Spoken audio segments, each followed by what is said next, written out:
Tasmai Shri Gurave Namaha. Shri Chaitanya Manobhishtam Sthapitam Yena Bhutale Swayam Rupaha Kada Mahyam Dadati Swapadantikam. Vandeham Shri Guroho Shri Yutapada Kamalam Shri Gurun Vaishnavamscha Shri Rupam Sagrajatam Sahagana Raghunathan Vitam Tam Sajivam Sadvaitam Savadhutam Parijana Sahitam Krishna Chaitanya Devam Shri Radha Krishna Padan Saha Gana Lalita Shri Vishakhan Vitamscha.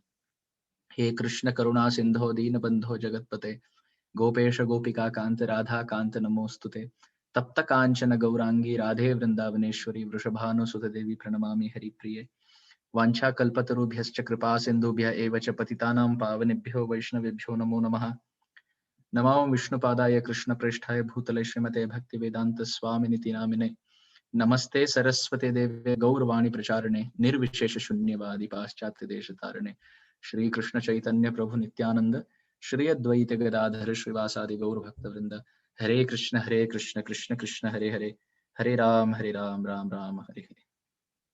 Ananda lila maya vigrahaya hema badivya chavi sundaraya tasmai maha prema rasapradaya chaitanya chandraya namo namaste. Hare Krishna. Very happy to be back with our family here at Shamadesh. Special gratitude to Ramakrishna Prabhu and Shachi Yashoda Mataji for time and again engaging me in the service of the Vaishnavas.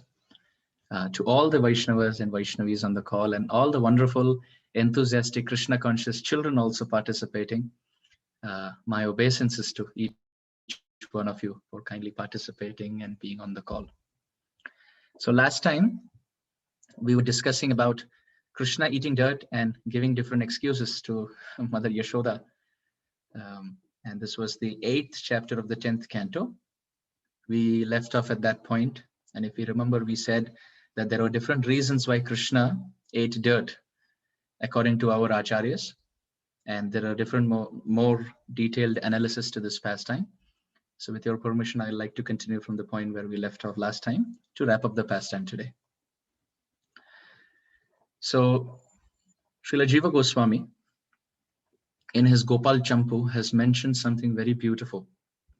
He mentions that when I hear the pastimes of Sri Krishna, my heart doesn't melt. So how is that beautiful? Well, then after that he says, but when I hear the baby pastimes of Krishna, then my heart still doesn't melt. Oh, how is that beautiful? Well, then he says, but then when I hear about Mother Yashoda, Rani, and her affection for Krishna and her wonderful pastimes with Krishna, then my heart melts. Then my heart completely melts. Srila Jiva Goswami says that Mother Yashoda is very dear to the heart of Krishna, very dear. So we can understand it like this, that if there is a store owner who owns a lot of wonderful commodities in a store, what is the value of that store if customers don't walk in? Customers who walk into a store are the ones who actually make the store famous. They make the store always hussing and buzzing with profits. But if there are no customers coming in, however big and however beautiful the store is, and however intelligent the store owner is, there is no tangible profit. So we can understand it like this, that Krishna is the store owner. And his transcendental pastimes and his transcendental character and qualities are like different commodities in that store. But who is the one who makes that store famous? Are the customers called pure Vaishnavas, pure Vaishnavis, pure devotees. So the Vrajvasis, the residents of Vrindavan, they are the customers who walk in and make the pastimes of Krishna. They walk into the personality of Krishna. They walk into the pastimes of Krishna. They walk into everything related to Krishna, like the abode and the paraphernalia, etc. And then they spread the glories of Krishna far and wide. So although the store owner is very glorious, his glory actually spreads and the credit goes to the customers, the pure Vaishnavas. This is why we understand that if we worship Krishna alone, but we don't worship the pure Vaishnavas, either the Ragatmika Bhaktas in Goloka Vrindavan or the Raganuga Sadhana or Siddha, Bhava Bhakta, Prema Bhakta, pure Vaishnavas in this world, if we don't credit them, then the worship of Krishna is not complete. On the other hand, if we are absorbed in serving the Ragatmika associates by speaking about them, well, before we go there, just a 1 minute overview of these two terms that I just mentioned. According to the Bhakti Rasamrita Sindhu, the pure Vaishnavas of Krishna in the spiritual world who are imbued with rag. Rag means spiritual attachment. Those who have deep spiritual attachment to Krishna. Atmika means to imbibe that. So those who have imbibed that rag, that spiritual attachment to Krishna through all their senses in Goloka Vrindavan, they are called Ragatmika Bhaktas. And this holds true even for Vaikuntha. This holds true even for Nitya, Ayodhya, and Dwarka, etc. Like Hanumanji, for example, in the spiritual realm of Sri Ram, is a Ragatmika Bhakta who has rag for Sri Ram. And of all the Ragatmika Bhaktas, the Brajvasis are the highest in their selfless mood of surrender. Those Vaishnavas who in this world get attracted to that rag of the Ragatmika Bhaktas and desire that I also want to, quote unquote, pamper and pat Krishna, care for Krishna, have affection for Krishna like them, and they follow in the wake of those devotees, they are called Raganuga Bhaktas. In Sanskrit, the word anu means behind, and ga means gamanam, to walk. So those who walk behind the examples of those eternal associates, chasing rag or material spiritual attachment, please forgive me, are called Raganuga Bhaktas. Also, another meaning of the word rag is color. So when we have green lens that is worn, we see the whole world to be green. And when we see blue lens, we see the whole world to be blue. Similarly, when we have the chakshu of prem, then premanjana churita bhakti vilochanena. That is called raga atmika bhaktas. Those who are completely colored, their consciousness is colored with only Krishna. You could say those associates who are feeling supreme exhilaration in their heart because of all their senses being haunted by Krishna. Those who are completely taken over by Krishna. Krishna has taken over their consciousness. They are called Ragatmika Bhaktas. And those in this world who want to follow that path are called Raganuga Sadhakas. It is a process of sadhana. When we start, it is called Vaidhi Bhakti with rules and regulations.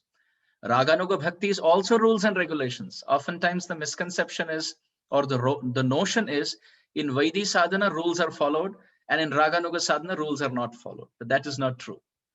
That is not true. The difference is, in Vaidhi sadhana, we have to think, oh, is this Sare Gama or is this Sare Gama? Oh, I think this is Sare Gama. So we try to realign our fingers on the harmonium because we have forgotten.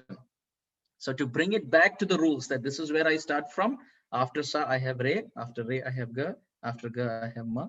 So, and when we make mistake, we say something is not right. Let me realign. This is called Vaidhi sadhana. But in Raganuga sadhana, the person is not thinking about Sa, then Re, then Ga, then Ma. It's so spontaneous that the fingers are moving to play a Mahamantra melody. So it's not that the person is not playing Saregamapa. The fact is, he's thinking so much about the song or the melody that he doesn't think about Saregama, but he's still following it naturally. This is the difference between Vaidhi sadhana, Raganuga sadhana, and Ragatmika. So our point is, we were mentioning how of all associates of Krishna who taste the commodity in the store of Krishna's personality, the Brajvasis are highest. They are the actual customers. The Ragatmika Bhaktas are the customers who spread the glory of the store owner and the store, both. Store owner is Krishna, Shama Sundar, and the store are the different qualities of Krishna. Asama Urdhva Rupa Shri Vismapita Characharam. Rupa Goswami in his Bhakti Rasamrita Sindhu has mentioned, how is Krishna's form like? Asama Urdhva Rupa Shri. So many terms have been given. Asama. Sama means equal. Is anyone equal to Krishna? No. Asama. Urdhva, higher. Is there anyone higher than Krishna? No. So asama and urdhva have been, or anurdhva have been put together as asama urdhva. Asama urdhva rupa shri. Krishna's form is so beautiful, rupa shri, that no equal or no one higher. So much so that vismapita. Vismapita means to bewilder. Chara acharam. The moving become non-moving, the non-moving become moving, looking at the beauty of Krishna. How moving becomes non-moving? Well, Yamuna Maharani, who's always flowing, looking at Krishna's beauty, she becomes stunned and she stops to flow. And those who are non-moving, like the stones, when they glance at Krishna, they start melting and flowing. Even the deer and the cows, they become stunned like painted pictures. So the moving has become non-moving. So all these eternal associates, they are the ones who spread the glory of Krishna's Rupa Madhuri, Krishna's Venu Madhuri, Krishna's Lila Madhuri, Krishna's Prema Madhuri. Rupa, Venu, Prema, and Lila. The sweetness of Krishna's form, the sweetness of Krishna's playing the flute, the sweetness of Krishna's associates, and the sweetness of Krishna's pastimes. The four Madhuris described in Bhakti Rasamrita Sindhu. I don't know how I am speaking more from Bhakti Rasamrita Sindhu now than from Srimad Bhagavatam. Maybe it is the will of Krishna. So, another example. When we see there is a tree which has many fragrant flowers, who is the one who carries the fragrance of those flowers to us? It is the wind. And the wind is so invisible, it is not to be seen, but it is moving and it is carrying the fragrance of the flowers into the nostrils of those who don't even know where the flower is. So this example is very significant because Krishna is the tree. And all his beautiful, wonderful qualities are like fragrant flowers. And we, as the conditioned souls, we don't even know where the tree or the flowers are or where the fragrance is, the true fragrance. We are busy smelling some stink of this material world. But the pure Vaishnavas, they are the breeze. What they do, they themselves smell and taste rasa aswadanam. They taste and smell the sweetness of this flower in the form of tasting Krishna's qualities. And like the breeze of their mercy, they carry it into the nostrils of conditioned souls. So pure Vaishnavas become the intermedium between Jivas and Bhagavan. Also, we know the breeze is invisible. So pure Vaishnavas, they're always selfless. They are not opaque. They are transparent. They let the light of Krishna's kripa go through them on the other side, from one side to the other. So therefore, Granthera Aramba Kori Mangala Charan, Guru Vaishnava Bhagavan Tinera Smaran, Tinera Smarana Hoy Bigna Vinashan, Anayase Hoy Nije Banchita Puran. In Chaitanya Charitamrita, Krishnadas Kaviraj Goswami has mentioned that in the beginning of every activity or in any discussion, we should always remember pure Vaishnavas. And by remembering pure Vaishnavas, what happens? Tinera Smarana Hoy Vigna Vinashan. By remembering Hari, Guru and Vaishnavas, all the speed breakers, Gati Rodhak, jinko kehte hain Hindi mein, all the speed breakers, they are all uprooted. They are all uprooted. All the obstacles on the path of bhakti leave just by smaranam. Yasya smaranamatrena janma samsara bandhanat vimuchyate namastasmai vishnave prabha vishnave. By remembering Shri Hari and his associates, one can be free from another mother's womb. Therefore, bhaja govindam, govindam bhaja mudhamate. So therefore, we have to understand that Krishna is supremely attractive. But the main attraction in Krishna is present in the heart of pure Vaishnavas, the associates of Krishna, like Balaram, like Subal, Sridham, Vasudham, Mother Yashoda, Nanda Baba, even every tree, every leaf, every bumblebee of Vrindavan tastes and shares the sweetness of Krishna. So Krishna is the tree, his qualities are the fragrant flower, and these associates are the transparent breeze, which blow this fragrance into our lives. And in the first example, Krishna is the store owner. All of his pastimes and his qualities are like the commodities in the store. And Mother Yashoda and Nanda Baba, they are the customers who taste the commodity in the store and make the store very famous. So if someone says that I can worship Krishna alone, then they may be happy that they're worshiping Krishna, but actually Krishna is not happy. We could even go on to say that if someone is worshipping Krishna alone without any worship to Vaishnavas or worship to Guru or worship to any eternal associates, I think they are worshipping Vishnu. It cannot be Krishna, because Krishna is very fun-loving, transcendently playful. Dhira Lalit Nayak, again Bhakti Rasamrit Sindhu. So therefore, in our ISKCON paintings, we will always see, any BBT painting, we will see Krishna is never alone. He's either with a cow or with Balaram or with Srimati Radharani, Mother Yashoda. Nothing, at least trees will be there, some parrots will be sitting. Some associates are always there, because Krishna likes to be with his Vaishnavas, with his devotees.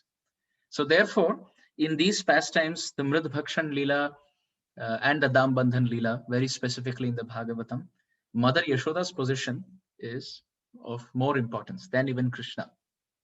This is why all of this explanation to support that one point that Jiva Goswami said, that when I hear about Krishna's baby pastimes, my heart doesn't melt. But when I see how much affection Mother Yashoda has for Krishna, my heart melts.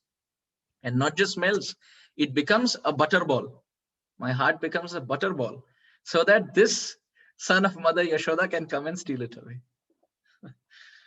Srila Rupa Goswami also in the Padyavali has mentioned, Aho aho bhir nakaler vidhuyate sudha sudhara madhuram pade pade dine dine chandana chandra shitale yasho yashoda tanayasya giyate.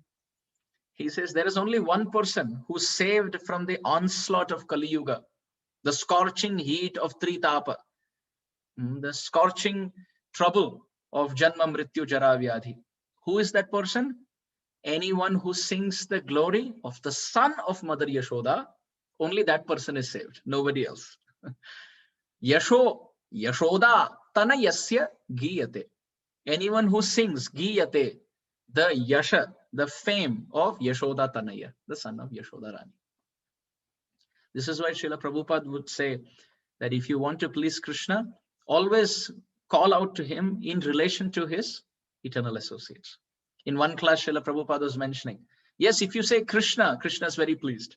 But if you call him Yashoda Nandan or Nanda Nandan, then he is very pleased. Recently, we celebrated the disappearance anniversary, the disappearance celebration, Viraha Mahotsav of Vaishnava Sarvabhauma Shri Jagannath Hayate Namaha, Srila Jagannath Das Babaji Maharaj. And Srila Jagannath Das Babaji Maharaj used to say that the most merciful incarnation is Sri Chaitanya Mahaprabhu, no doubt. But who is more merciful than Sri Chaitanya Mahaprabhu is Gaur Nam, the name of Sri Chaitanya Mahaprabhu. And then he would say, Babaji Maharaj would say, of all the names of Sri Chaitanya Mahaprabhu, Shachinandan is dearmost to the heart of Sri Chaitanya Mahaprabhu. So he would say that if you become mad and intoxicated, and if you start dancing and singing, Jaya Shachinandana Gaura Hari, Jaya Shachinandana Gaura Hari, so then Mahaprabhu will come and give you prem because you have pleased his heart. So therefore, we were seeing last time how Krishna was speaking so sweetly to Mother Yashoda. And we discussed 4 verses last time, 32, 33, 34, and 35. And the brief overview of that is as follows. We found how Krishna was sitting in seclusion and consuming some brajraj, some dust in dirt of Vrindavan, brajadhuli in private. And in 32, there was a complaint lodged, and it was headed by Balaram. We saw a few reasons last time why it was Balaram who was the whistleblower, and what problems Balaram had, what problems the friends were having. Then in 33, we saw Mother Yashoda reaching the scene and then holding on to Krishna's hand as a hitaishini, as a well-wishing mother. And then we saw how Yashoda Bhaya Sambhranta. Mother Yashoda's eyes were restless. At the same time, Krishna's eyes were restless. Mother Yashoda's eyes were restless in anxiety. What if some poison of Putana was still left behind in Braj, and some of those dust particles have gone into Krishna's mouth? So that Krishna, who survived through a total monster, poison monster in the form of Putana, Krishna as a little child at 6 days old survived Putana. And why Putana? That is also very important.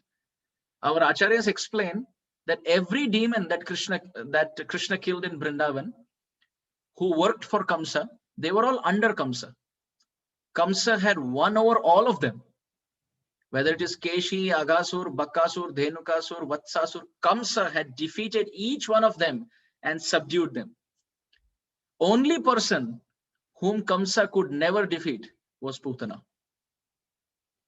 So Kamsa thought to himself that if this child is going to be the cause of my death, this child is going to be stronger than me.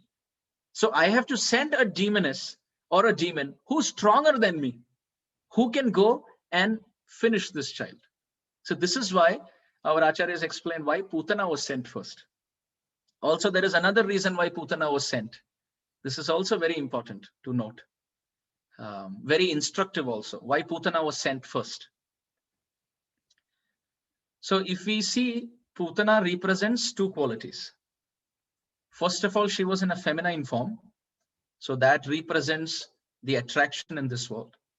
And second, Putana was very, very fair complexioned. Putana is described to be in the complexion of gold. So that represents the desire for wealth. So her form represents Kama and her complexion represents Lobha. So she represents lust and her complexion represents gold or attraction to wealth. And she was sent where? Gokula. So Gokul is the place, but in Sanskrit, the word Gokul also has another meaning. Go means senses and Kula means network. So Kamsa knew that in a conditioned state in this world, the network of senses get attracted to these two weaknesses, opposite sex and wealth. And when both of them take one form, and if they are sent to the network of senses, then definitely Krishna will be forgotten. In a spiritual understanding, we can note that when the network of senses get attracted to Kama and Lobha, then Krishna becomes secondary. Krishna is forgotten. So who is the biggest protection for Krishna? Gokul. The senses are protecting and performing service. But when these two attractions put together in one form go and take the senses away, then Krishna is forgotten. So that makes it easier for Kamsa to attack. So there is a flow of the pastime, but there's also instruction for sadhakas there. So coming back to this pastime, we saw how Mother Yashoda's eyes were very restless as to what's happening to Krishna. And Krishna's eyes were also restless. And we mentioned last time how the sun and the moon were having some anxiety. That we being sakshis, we are stuck between Bhakta and Bhagavan. Bhakta and Bhagavan. Then we saw in 34, Mother Yashoda is chastising Krishna. Kasman mridam adantatman bhavan bhakshitavan raha vadanti tavakayete kumarapya grajopyayam. That, oh independent one, adantatman bhavan bhakshitavan. Why have you eaten? Krishna saying, me? Yes, yes, bhavan bhakshitavan. You have eaten. Really? Oh mother, I always share and eat with everyone. No, no, rahaha. You have eaten in seclusion. Radheshyam sthan.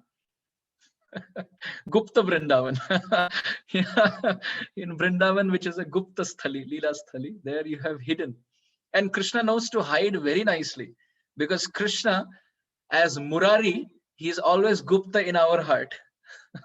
There's a pun there, Murari Gupta. Murari as Krishna is always hiding as Paramatma in the groves of our consciousness. So Krishna knows very well how to reveal himself and how to conceal himself. Krishna is like the sun. When they say Krishna Surya Sama, what does that mean? The sun is very intelligent. He can create clouds through evaporation, and through those clouds hide himself. And at the same time, those same clouds he can split and he can reveal himself. So Krishna as the sun, through the process of evaporation in the water cycle, can create clouds called Maya Shakti. And Maya cannot hide Krishna. So the clouds cannot cover the sun. But the sun agrees to externally put the cloud in front so that the jiva cannot see the sun. So the covering is not on him. The covering is on our vision. So the clouds represent Maya Shakti and Krishna is like the sun. And then when we pray sincerely, then the rays of the sun, which means Krishna Kripa, tears open the clouds of Maya Shakti and the jiva can see Krishna Surya Sama. So verses of Shastra are so deep and so profound. Kaviraj Goswami has written such impeccably beautiful Chaitanya Charitamrita. This is the most beautiful Chaitanya Charitamrita. So then in 34 we see that, yes, you have eaten. Krishna says who? Who is saying? Oh, then maybe your men have said, your gopis have said. So Mother Yashoda says, no, your sakhas told me. Till now the gopis complain, that is over. Now the gopas are going to start complaining in text in chapter 8. So, but they are always lying. They always want to, they lose to me in the game, so they try to complain just to settle scores. Then Mother Yashoda says, no, Agraj is also involved here. Balaram is also involved. To which last time we discussed how Krishna makes up nice, sweet, attractive stories about Balaram, Baladev Prabhu. Actually, in the Shastras, it is described that Balaram protects Krishna like the eyelid protects the eyeball. Very beautiful. Like the eyelid protects the eyeball. In a book called Prayo Bhakti Rasarnava, Nayanananda Das Thakur has written a very beautiful verse. Jaladhara Shashivarno Gopavesho Kishoro Sahacharagana Brindaihi Kridamano Vrajesho Natavarajita Vesho Nilapitambaradhyo Jagata Janana Heto Rama Krishna Natosmi. He has offered obeisances to Krishna Balaram. This is like a similar verse that we have in Chaitanya Bhagavat. Ajanulambita bhujau kanakavadato for Chaitanya Nityananda Mahaprabhus. Similarly, there is a verse for Krishna Balaram. So what is the meaning? Krishna is in the form of a rain cloud and Balaram is in the form of a spring cloud. Jaladhara Shashi Varnau and Gopaveshau Kishoro. Both are cowherd boys in Kishore Avastha, very young. And Sahachara Gana Vrindaihi Kridamano Vrajesho. And they have friends around them all the time, always busy playing. Although they are Vraja Isho, they are the lords of Vrindavan, still they are always playing with friends. And Natavara Jita Vesho, Nila Pitambaradhyo. And their clothing is such that it can defeat any best classical dancer. So beautifully decorated. Nila Pitambaradhyo. Nila is blue, Pitambara is yellow. So Balaram always has yellow dhoti. Krishna always has Pitambara. Balaram always has blue dhoti. Krishna always has yellow dhoti. Why? What is in the heart is what is coming out. Sometimes we say, oh, I can be devotee, but I don't have to wear Vaishnav clothes or things like that. But that is not first class understanding. First class understanding means what is in the heart will eventually come out as the clothing. How much can we hide? Because if you see Balaram, he's always, although he's fair complexion, he's always thinking of Krishna, who's dark complexion. So naturally, Balaram in the heart is thinking of Krishna, who is bluish black. Therefore, what comes out as dhoti is also bluish black dhoti. But then the question is, Krishna's dhoti should be fair complexion like Balaram. Why is it yellow? Because Balaram is thinking of Krishna, but Krishna is thinking of Srimati Radharani. So, this is why we see Krishna is also wearing yellow dhoti and Srimati Radharani is always having blue dress. Neelambaradharo Radha, Pitambaradharo Hari, Jivane Nidhane Nityam, Radha Krishna Gatir Mama. Srila Jiva Goswami in the Yogalashtakam has said that I bow down to that Radha Rani and that Sri Krishna were beautifully dressed. So in this way, Neela Pitambaradhyau Jagata Janana Hetau Rama Krishna Natosmi. They are the cause, the creators of this whole creation. And their names are Rama and Krishna. Balaram and Sri Krishna. So they're always together. One time Srila Prabhupada was asked in our Vrindavan temple. If you see in Vrindavan temple, it is the Sri Krishna Balaram Mandir. Radheshyam Sundar is to the side, but Krishna Balaram is in the center. So Srila Prabhupada was asked, Prabhupada, generally we see that Radha Krishna are always in the center. But in this temple, which is the headquarters, you call this the place of your residence. In Vrindavan, you have put Krishna Balaram in the center. So Prabhupada said, actually this temple is built in the area of Ramanreti. And in Ramanreti, Krishna and Balaram, they frolic in the dust and they play. So this is their place. So therefore, they are the center of attraction and all attention. So then another question was asked to Prabhupada. Prabhupada was in a jolly mood while saying that. So Prabhupada was asked, so we have Krishna and Balaram in the center. So who is stronger, Krishna or Balaram? So Srila Prabhupada smiled and he said, in this world, we will always see that someone who's weaker, he places his hand on the shoulder of a stronger person.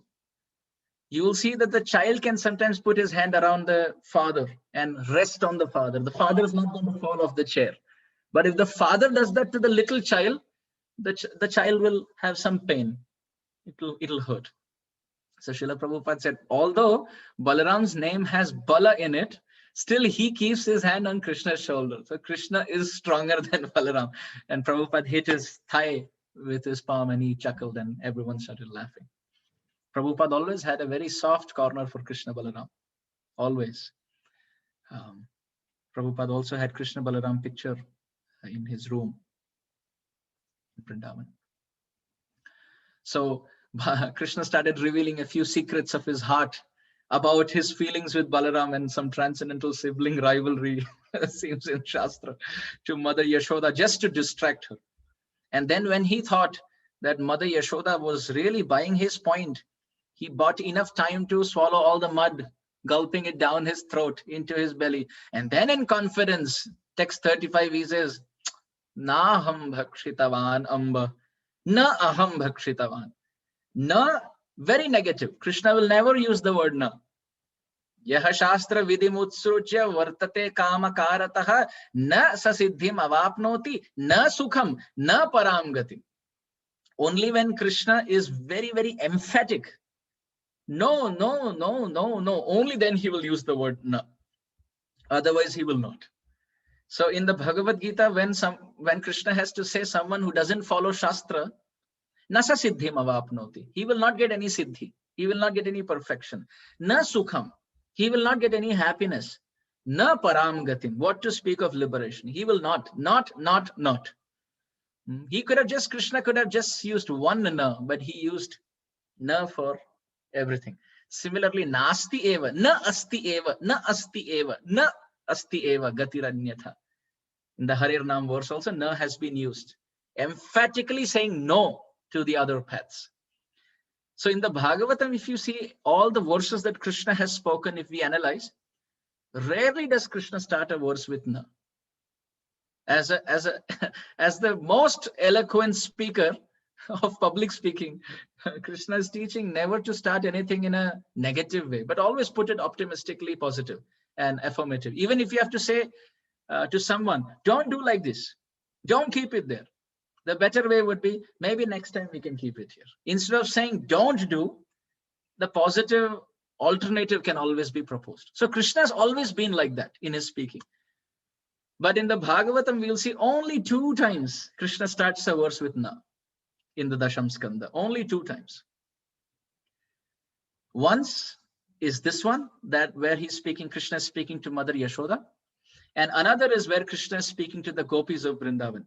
And where he tells the gopis, Na parayeham niravadhya samyujam swa sadhukrityam vibudhayushapi vaha yama bhajan durjara geha shrinkhalam samvrichayat tat pratiyatu sadhuna.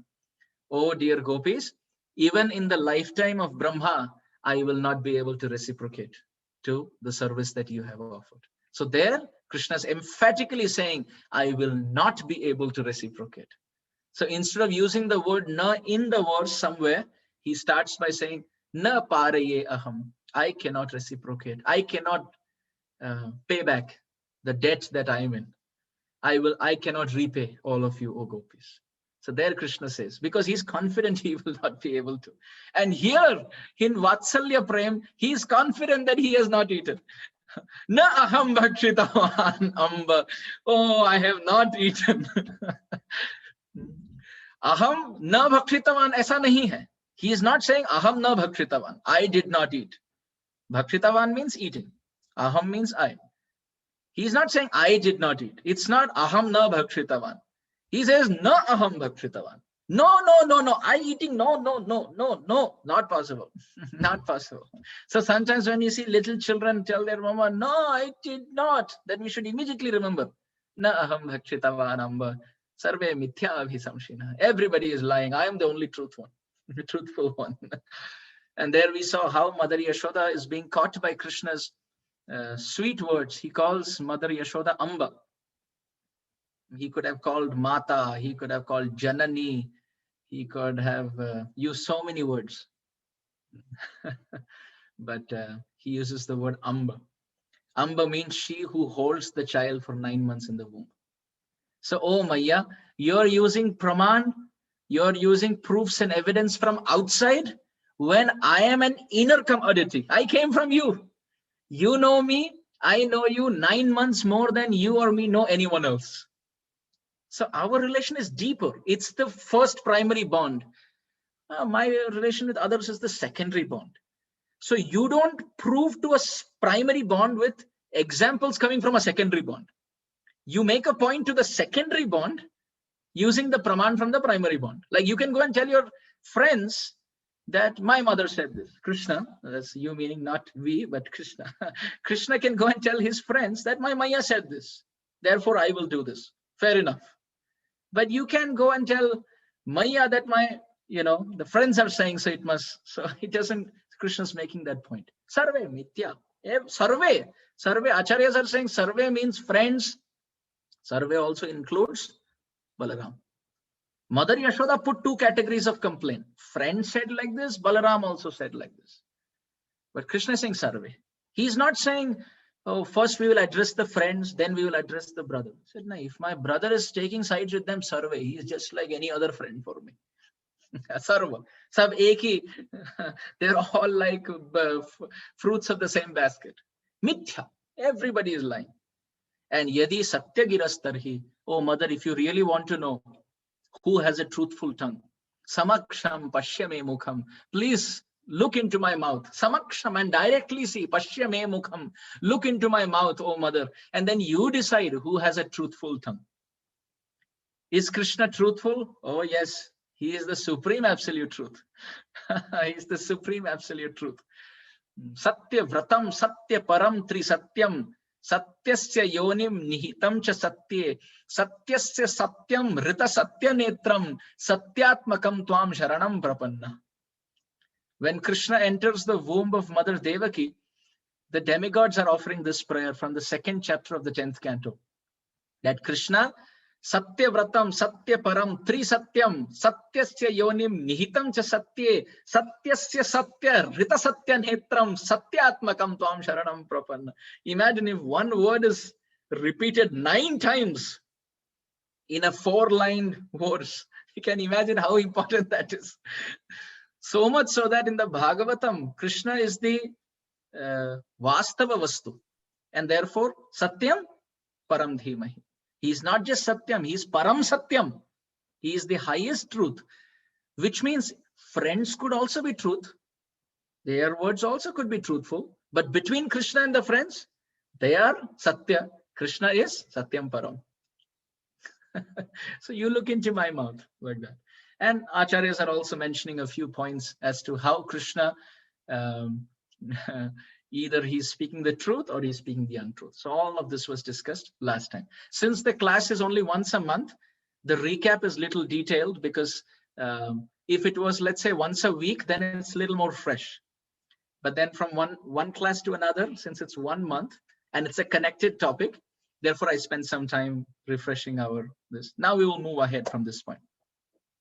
So now you can, maybe if you're taking notes, you can take a new page and you can write different reasons why Krishna put dirt into his mouth. Our acharyas have given wonderful reasons as to why Krishna ate dirt.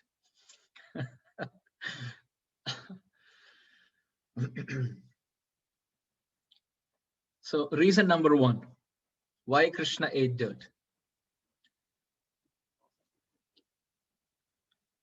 Our acharyas explain that according to Shastra, when someone speaks lie once, the mouth becomes contaminated.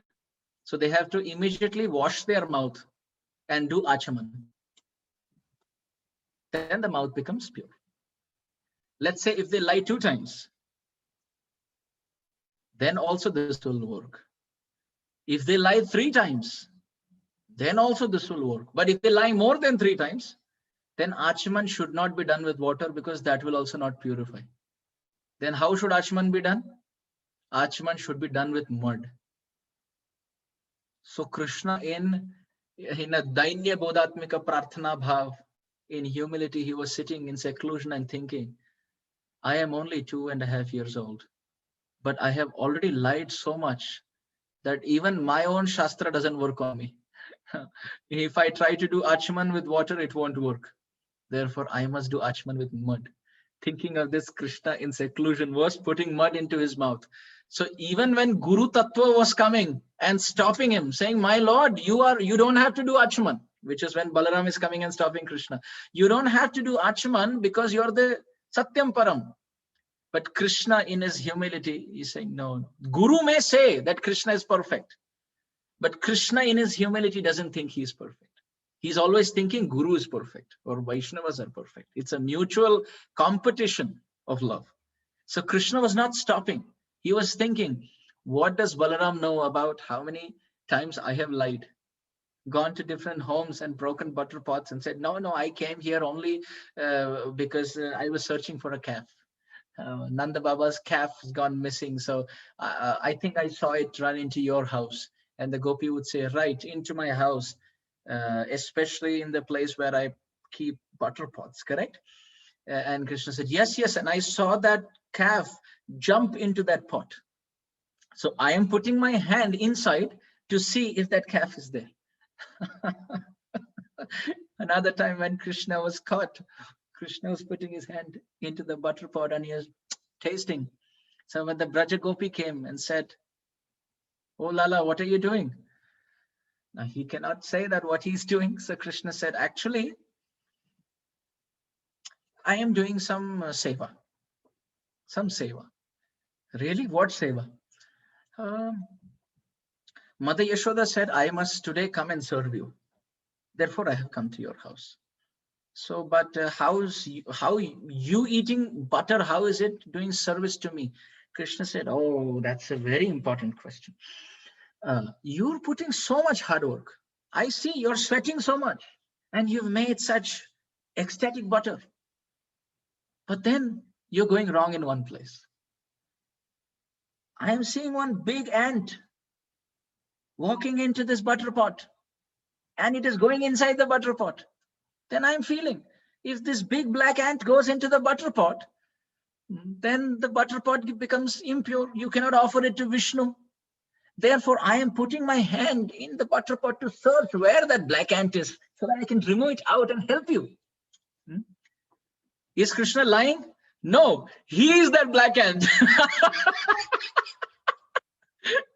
I saw a big black ant approaching this pot. Oh, that's him. And then when Krishna says, oh, now you cannot offer it to Vishnu. Yes, that's true, because it's already offered. So he's speaking truth, but rubbing the honey-laden rasa over it so that the gopi feels that Krishna is actually lying. He's saying, oh, very big black ant was entering inside. I went and put my hand, searched. So the gopi is saying, so did you get it? No, I'm still searching.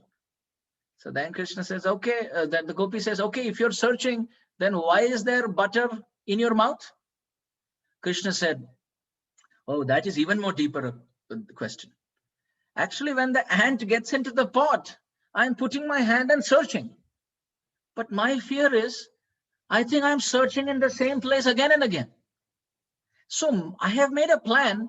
Wherever my hand goes, if I put it into my mouth, then I will be touching newer areas in the pot. So this is my plan.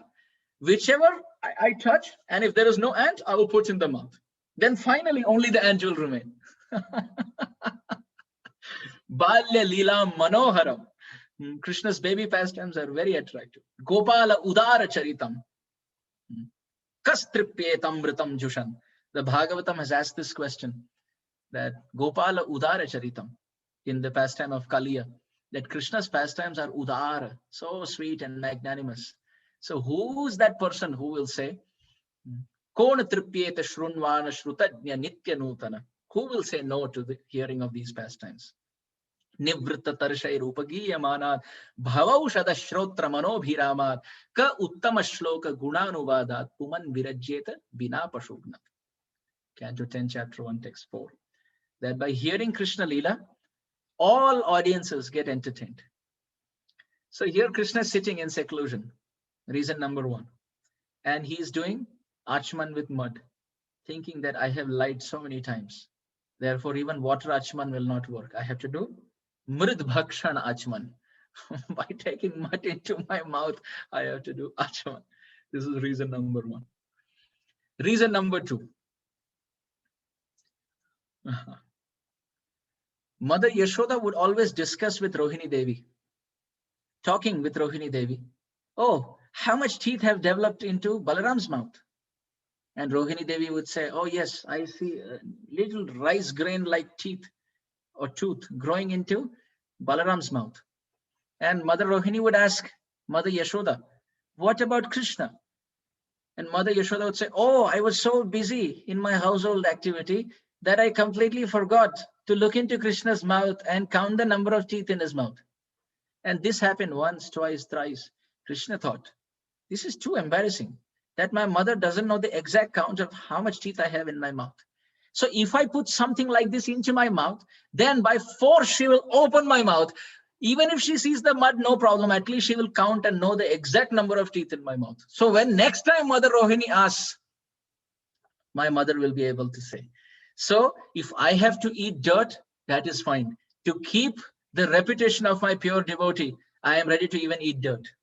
Let the world think I ate dirt, but it is to uphold the recognition, the reputation of my devotee. We see the same principle in the Mahabharata battle also. We see how Krishna broke his promise and took up a half-broken chariot wheel chasing Bhishma Dev to protect Arjuna. Kaunteya pratijani he name bhakta pranashyati. In the Bhagavad Gita, we see Krishna is saying, Arjuna, O son of Kunti, you declare boldly that my devotee never perishes. Somebody could ask this question, Krishna, why don't you yourself declare? Anyway, you're having the microphone. You have spoken so much till the 9th chapter. You are only lead speaker. So now why are you giving the microphone to Arjuna and say, you declare? Because if Krishna says, Name Bhakta Pranashyati, people will say, today he makes a vow, tomorrow he breaks it himself. First he will say, I'm not going to fight. Then he will fight with a half-broken chariot wheel.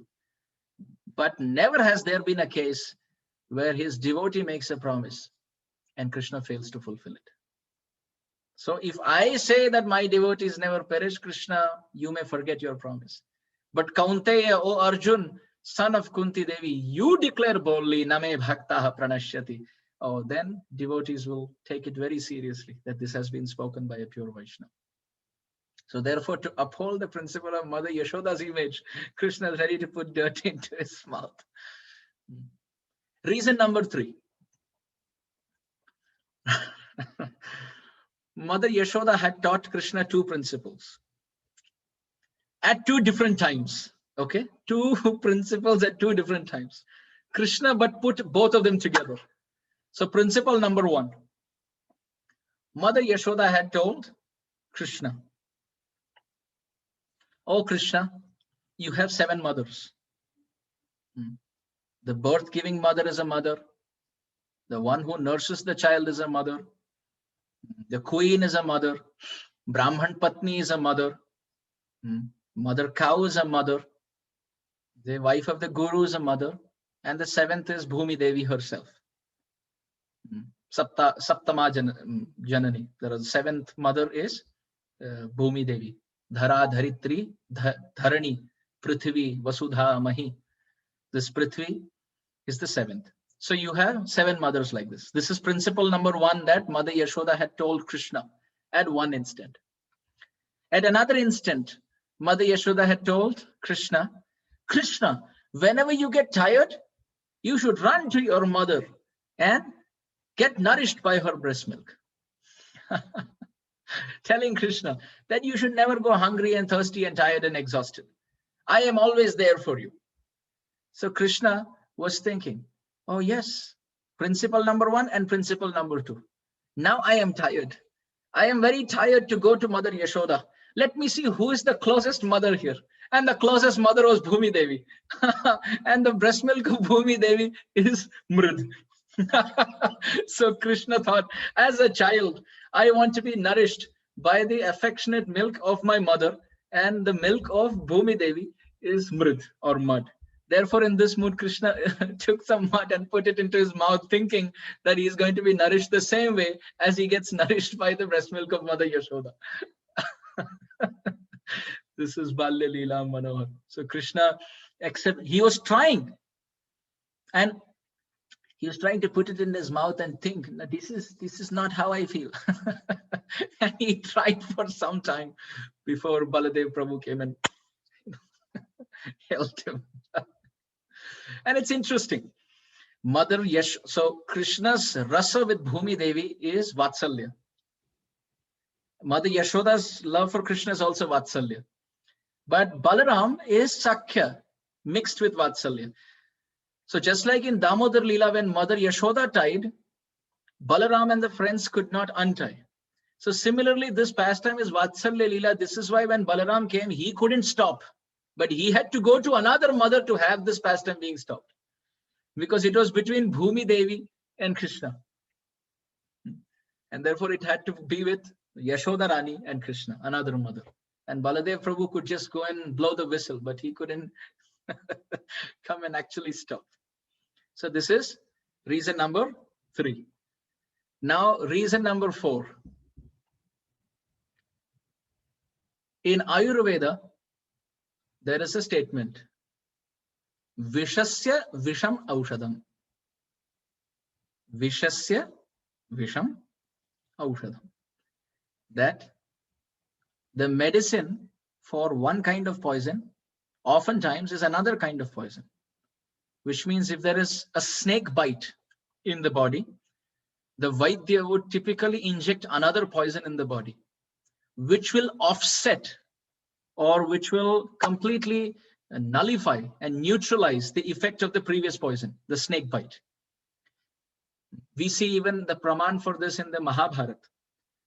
When Duryodhan, he gave the poisonous food to Bhimsen and threw him underwater. Bhimsen went into Sarpaloka. And then when the Nagas attacked Bhimsen, their poison was the perfect nullifying or nullifier for the previous poison that was administered by Duryodhan. And then when the poison, so it just completely counteracted very wonderfully. And then we know Vasuki came and gave the pot of nectar and Bhimsen drank one after another, and then he came out with the strength of 10,000 elephants. So there we find the story that the way to get out of one poison is by injecting another kind of poison. So how is that principle here in the Mrid Bhakshan Lila? Why are we speaking about Vishasya Visham Aushadam? Well, because Krishna was thinking, last one I faced was Putana. And Putana was very poisonous. So although I killed her, it is possible that some poison would be in my body still. So I have to have something, some Visha, which will kick the previous Visha out. Visha meaning poison. So Krishna thought, but Putana was a very horrifying event. I cannot go through another Visha to put that to kick the previous Visha out of my body. So what is the way? In Sanskrit, the word Visha also means mud. So Krishna thought, Vishasya Visham Aushadam.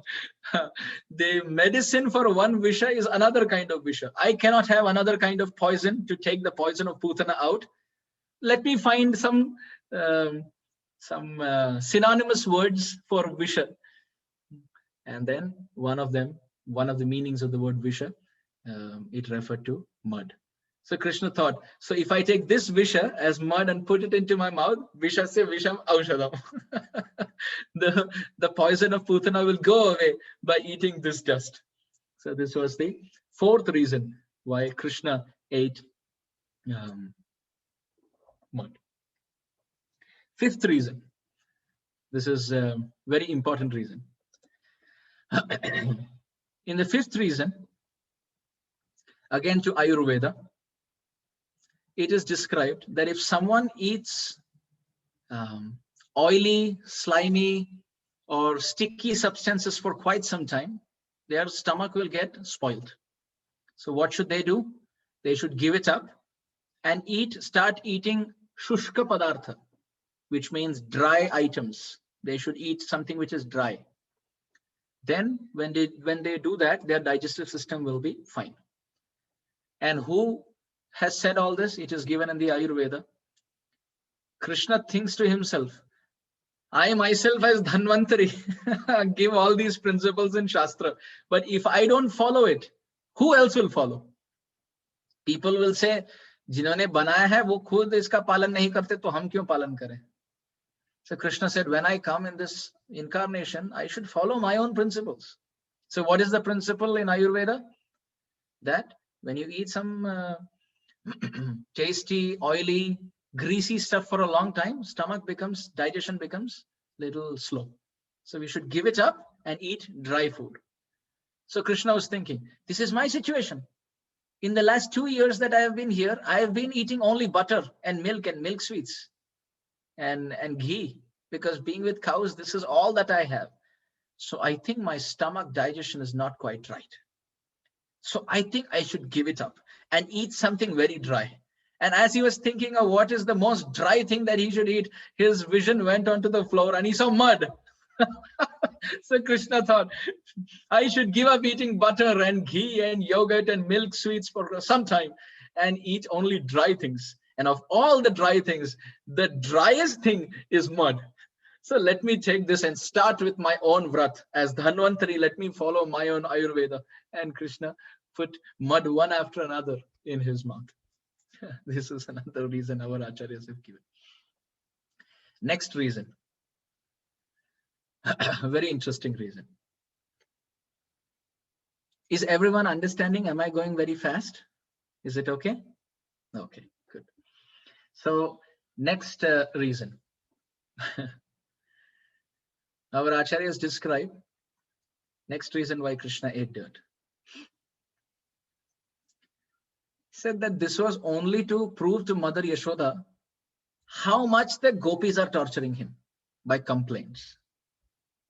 But what is the relation of the mud and the complaints of the gopis? Krishna's thought process was as follows.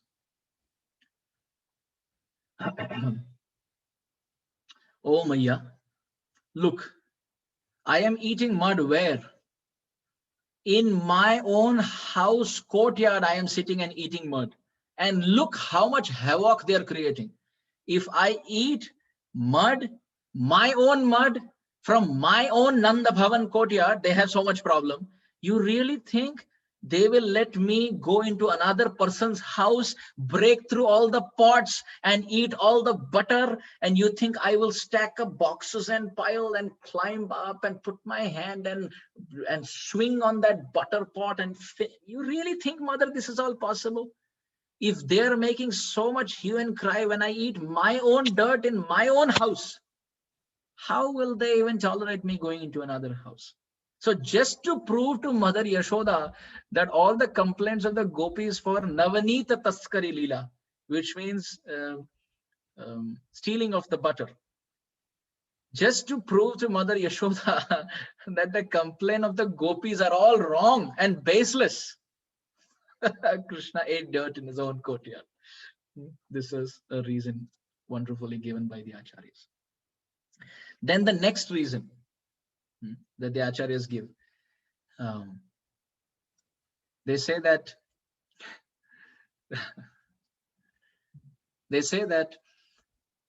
Vrindavan is so special, and the dust of Vrindavan is so special, that when Krishna appeared in Vrindavan, the 330 million demigods, they all started coming to Krishna, and they all started asking that, Krishna, now that you're in Vrindavan, can you give us little Braj, the dust of Vrindavan? Can you give? So Krishna thought, yes, I can give, no problem. But then they're all standing. Then Krishna saw there was another problem. They were all asking for one palmful individually. Krishna thought, if I give one palmful to one mouth, look how many mouths each demigod has. Brahma has 4 mouths. Lord Shiva is also called Panchamukhi or Panchanana. So Lord Shiva also in some forms has been shown with 5 mouths. And his son is Shanmukha, 6 mouths. Fortunately, Ravana was not there in that line with 10 mouths.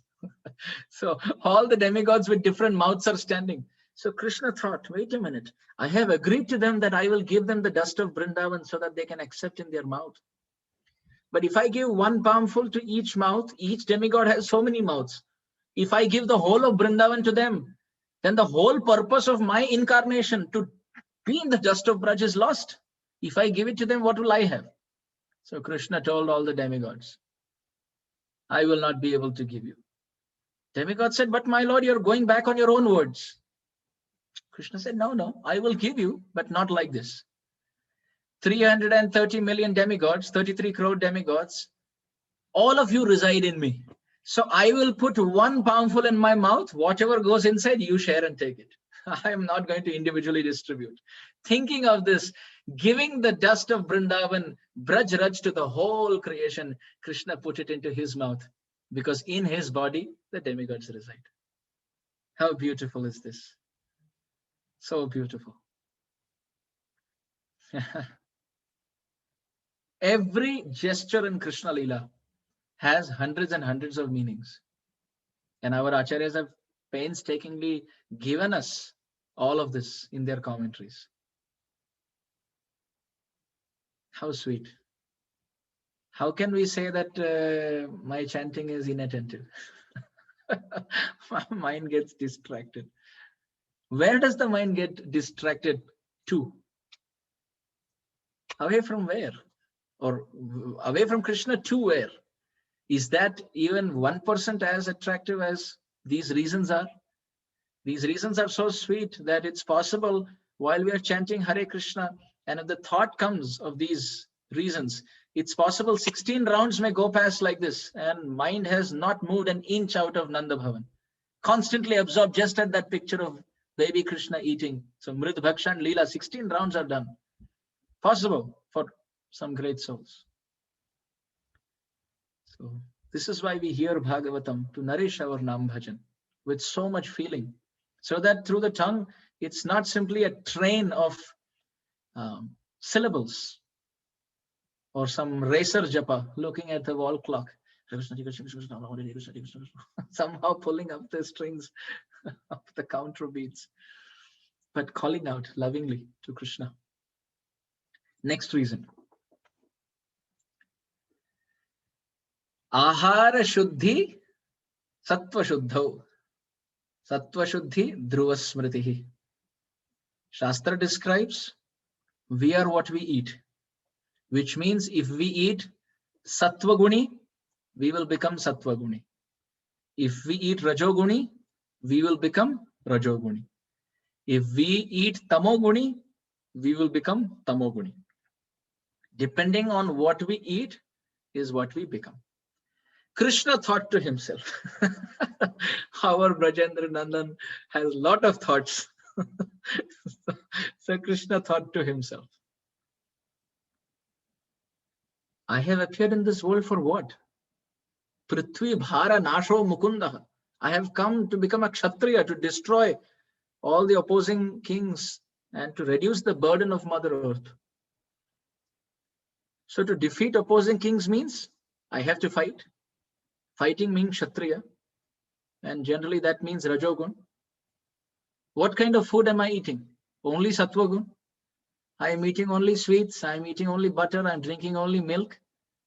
Instead of doing Prithvi Bhara Nasho Mukundaha by fighting battles, I am afraid I may become a Brahmana in the future and do Putra Kamishti Yajna for others. I may be a Purohit called by different kings. So if I eat Sattva Gun, I will become Brahman. And if I want to become king in the future, Dwarkadish, and if I have to save Mother Earth from all of its burden, as a Kshatriya, then I must eat Rajoguni. And of all Rajoguni things, the most Rajoguni I can find is this red mud of brush. So Krishna put his hand onto the mud and he said, you are what you eat. From today, no more Sattva Gun, only Rajogun Ahar. And he started eating mud, thinking by chewing mud, he's going to become a king in the future. Very, very interesting.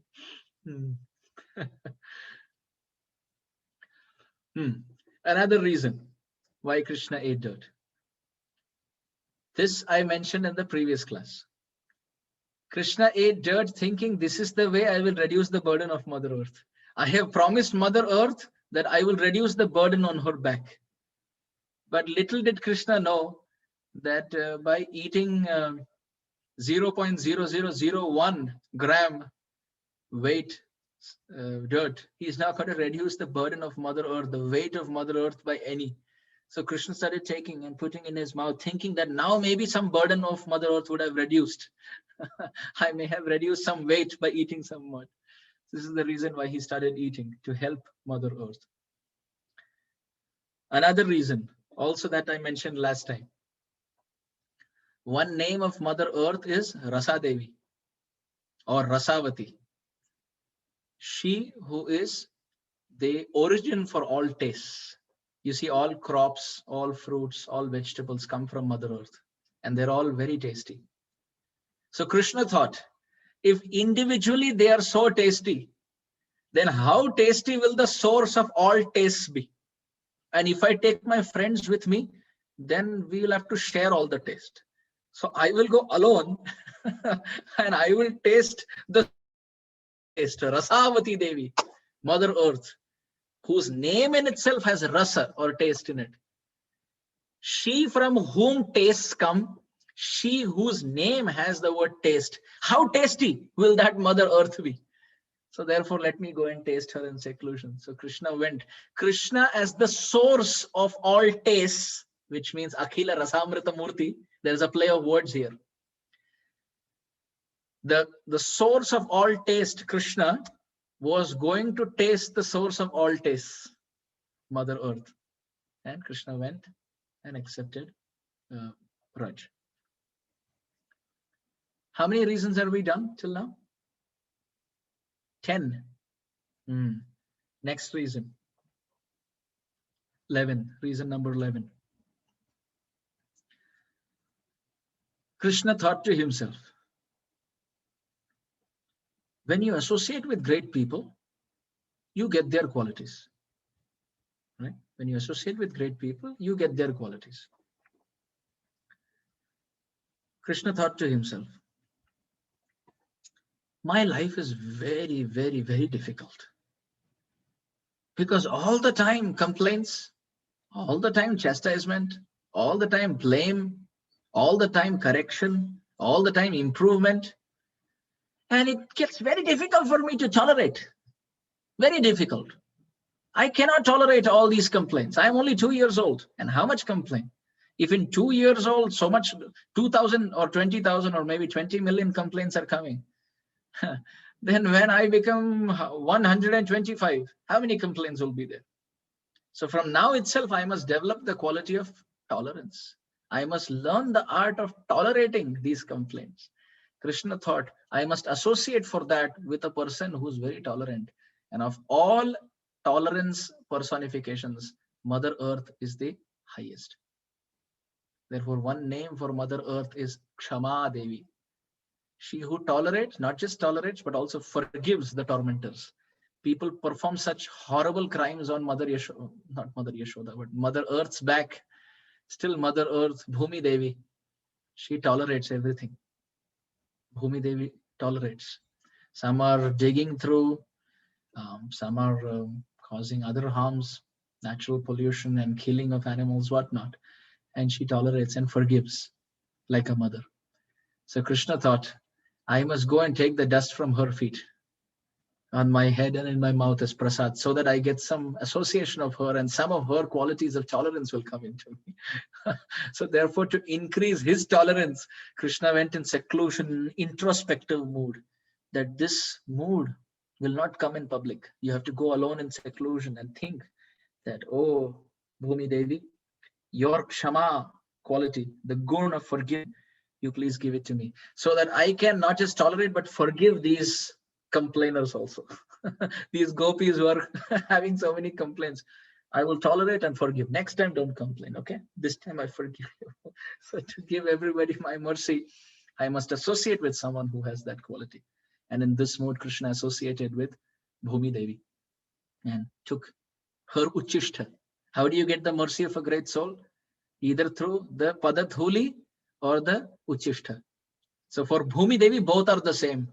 The remnants that she leaves behind is the dust, and the foot dust from her feet is also the dust. So Krishna thought, Bhakta pada dholiyara, Bhakta pada jal, Bhakta bhukta avashesha tini mahabal.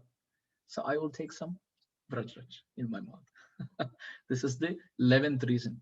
Few concluding reasons before I wrap up today's class. Reason number 12. Our acharyas next describe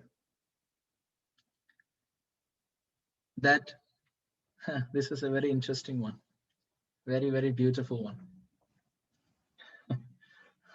Our acharyas explain that one thorn can be removed only through another thorn. एक काटा ही दूसरे काटे को काट सकता है. You need, if there is a thorn which has pricked our feet, it is there in one specific area, you can't remove it out. We have to take another thorn or another needle and try to pierce and take the previous thorn out. And that's how it is done traditionally. So why I'm saying that? So we are in this world because of mode of passion. That's the reason. What is mode of passion called in Sanskrit? Which guna? Raja guna. So Krishna was thinking to teach the whole world that only one thorn can remove another thorn. So if you want to be free from Raja, then you need another Raja to take it out. So Raja, this Raja will take the Rajogun out. So this is why we see in Vrindavan, great souls, they're always offering obeisances so that the dust of Vrindavan is on their body. In this connection, I want to read a small excerpt from Srila Prabhupada. This is Srila Prabhupada, 1975 class on the glories of the dust of Vrindavan. There in this section, Prabhupada is saying, why is the dust of Vrindavan worshipable? Because Vrindavan dust is non-different from Krishna. When you take a little dust from Vrindavan Dham, it means you are taking the dust from Krishna's lotus feet. This is the glory of the dust of Vrindavan. Another one. This is Vrindavan Mahimamrita. If you roll about in the dust of Vrindavan, then you will attain an exalted position. Like a beautiful pearl necklace strung by Lord Krishna and worn by Srimati Radharani. This exalted fate will not be difficult for someone who adores the dust of Vrindavan. Another one. One who intends to visit, this is Krishna book, chapter 37, Prabhupada. One who intends to visit Vrindavan should follow the ideal footsteps of Akrura and always think of the pastimes and activities of the Lord. As soon as one reaches the boundary of Vrindavan, he should immediately smear the dust of Vrindavan all over his body without thinking of his material position and prestige. Actually, one cannot go to Vrindavan by purchasing a ticket. The process of going to Vrindavan is shown by Akrura. Srila Prabhupada, again, a class excerpt, 1975. How is the dust of Vrindavan personal, individual living entity? If you want something from this dust in Hyderabad, Prabhupada is speaking in Hyderabad, you can't get anything out of it because this dust is material. But in Vrindavan, even from the dust, whatever you desire will all be delivered to you immediately. This is as far as the dust of Vrindavan. I have a few more quotes here. This is from Lalit Madhav, Rupa Goswami. In Vrindavan forest, the best place is along the shore of the Yamuna. On the sand of Yamuna, the best place is the arena of the Rasa dance. The Rasa dance arena is filled with the dust that touched the lotus feet of Krishna. The great sage Narada worships these dust particles of Vrindavan with all his heart. Maybe one last. Srimad Bhagavatam, Canto 10, Chapter 68, Text 37. The dust of Krishna's lotus feet, which is the source of holiness for all places of pilgrimage, is worshipped even by great demigods. The principal deities of all planets are engaged in his service, and they consider themselves most fortunate to take the dust of the lotus feet of Krishna on their crowns. And final one from Vrindavan Mahimamrita by Prabodhananda Saraswati. In some places, the ground of Vrindavan is made out of dust. In some places, it is made out of camphor dust, and some places saffron dust. In some places, it is made out of ground musk, and in other places, it is made of aromatic substances used in religious ceremonies. All of them fulfill all the wonderful desires of the devotees. So in this way, the Vraj Raj, the Vrajadhuli, is supremely glorious. Very, very power potent. So many Vaishnavas have walked barefoot in Vrindavan. So instead of going and taking the dust from individual Vaishnavas' lotus feet, by going to Vrindavan, they're all doing Giriraj Parikrama, constantly walking around Giriraj barefoot. And so many of them are offering obeisances. So dust has touched not just their lotus feet, even their body, sanctified body. And the dust from the eternal associates of Krishna, including Radharani and Shri Krishna himself, is all there in the dust of Vrindavan. So therefore, the point that we were mentioning is, this dust, when it is respected, maybe little 2 particles, not so much, but like 2 particles maybe put in prasadam every day so that we remember Vrindavan. Or maybe mixing little with our Gopi Chandan so that the body, when we are anointing our body, there is dust of Vrindavan on our body. Like that. One devotee, one very sincere devotee, senior devotee, once I was with Prabhuji in Vrindavan, and he suddenly asked me, will you drink chas, buttermilk? So I said, okay. Then we got it. Then he looked at me and he said, but this is not offered, right? So I said, yeah, it is not offered, but I've heard in Vrindavan, everything is offered. He said, still, let's not take a chance. Immediately he dipped down and took so much dust from the floor and he put it, he said, now we can be sure it is offered. And he drank it. Little, not so much, but little. Just took it from the floor, he put it, he said, oh, now I'm sure it is offered. So I'm remembering that how much faith devotees have in the dust of Vrindavan, especially from chief lila sthalis like the Samadhi of Rupa Goswami or Seva Kunj or Nidhivan, wherever we have our nishtha, that place little dust, and we can always keep that in our pouch. So even when anytime we don't have an Achman cup next to us, the Vrajadhuli is always there to purify us. So in that way, that nishtha is there. We find in Shastra also like that. So Krishna is teaching us by this example that Raja will be kicked out of the body by another Raja. Just like spiritual greed kicks out material greed. When you have spiritual greed, how I'll make advancement, that will kick out material greed. So similarly, spiritual Raja, dust, will kick out material Raja, Rajogun. Next reason why Krishna ate that. This is very interesting. You will really appreciate the commentary of the Acharya here. Krishna was thinking to himself, when I came as Parshuram, So little Krishna, you can imagine him, 2 years old, sitting in seclusion and doing upasana, samadhi. Krishna is thinking. Brahmaji is doing samadhi to get Krishna, but Krishna, after he comes in Braj, when Krishna sits in samadhi, Brahmaji gets confused in Brahma Vimor Lila. This is interesting. Krishna plays the flute and creates samadhi for Brahmaji. But that same Krishna, when he sits in samadhi in Braj with his friends, in total samadhi, Brahma's samadhi is broken. He gets confused. It's interesting. Braj Dham is interesting. So Krishna thought to himself, when I came as Parshuram, what did I do? I gave the whole earth in charity to the Dvijas, Brahmanas. I repeat, Krishna thought to himself, when I came as Parshuram, I gave the whole Mother Earth in charity to whom? To the Dvijas or Brahmanas.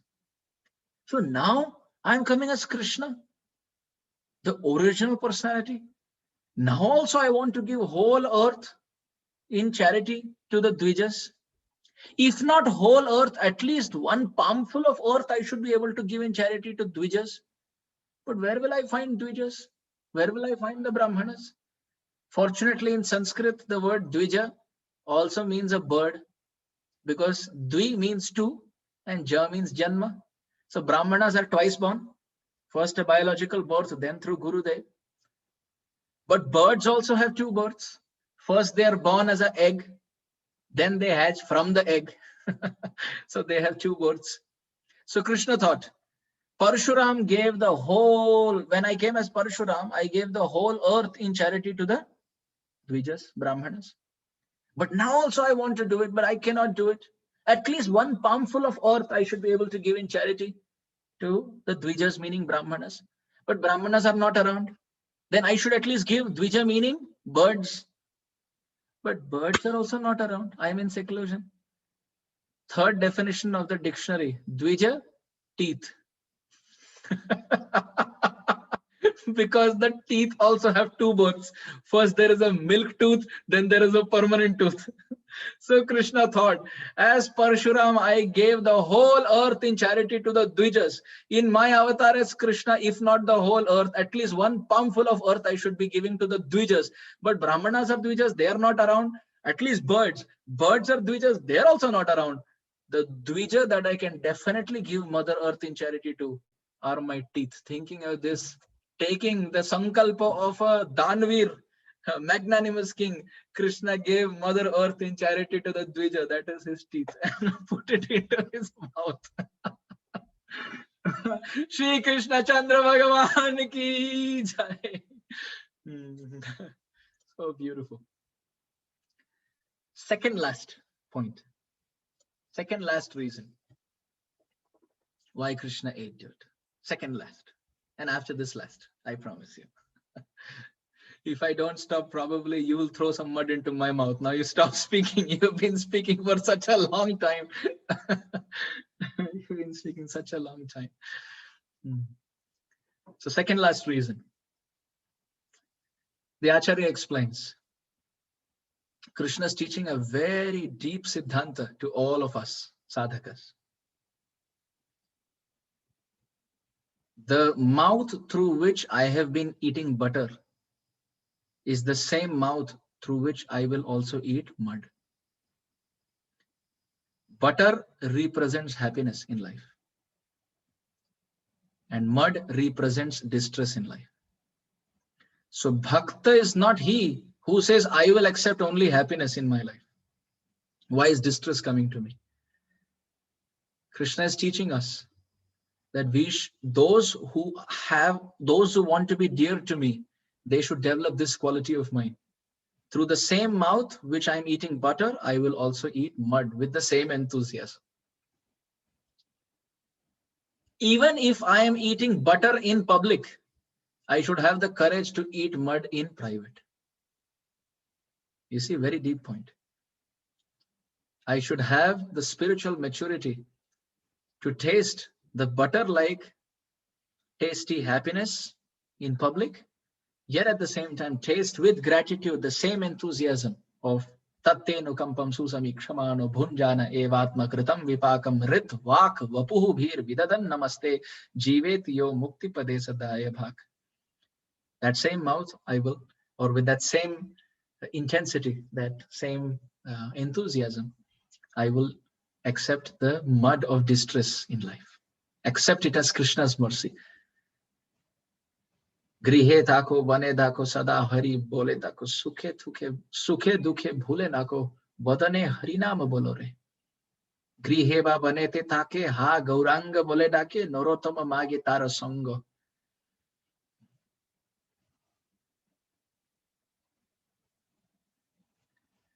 मानव जन्म पे भाई बोल हरि बोल सुखे थाको दुखे थाको बोल हरि बोल बोल हरि बोल बोल हरि बोल बोल हरि बोल.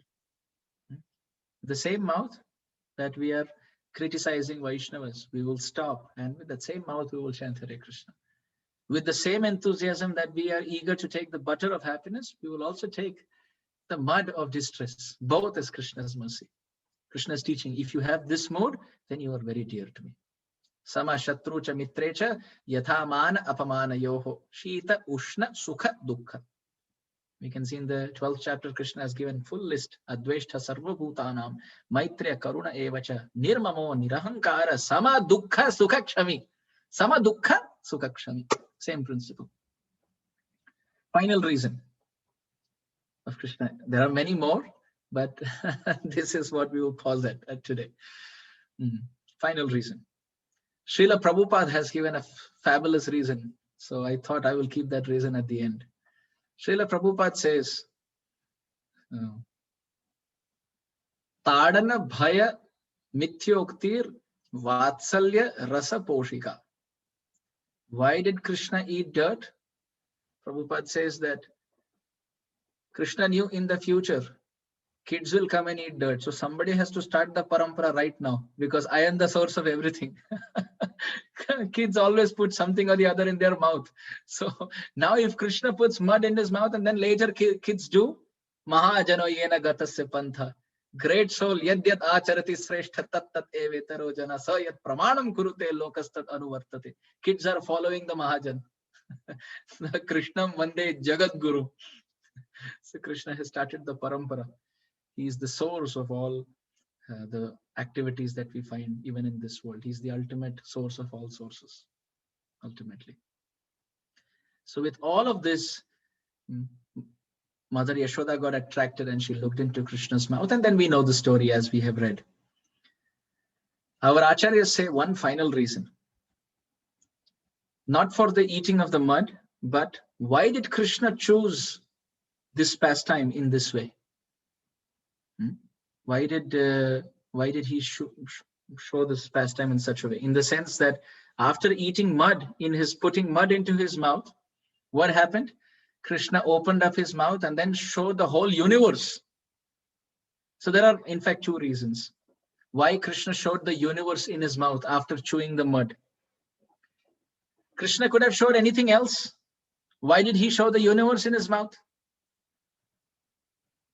So this is to show, reason number one, this is to show Mother Yashoda that don't worry about my digestion.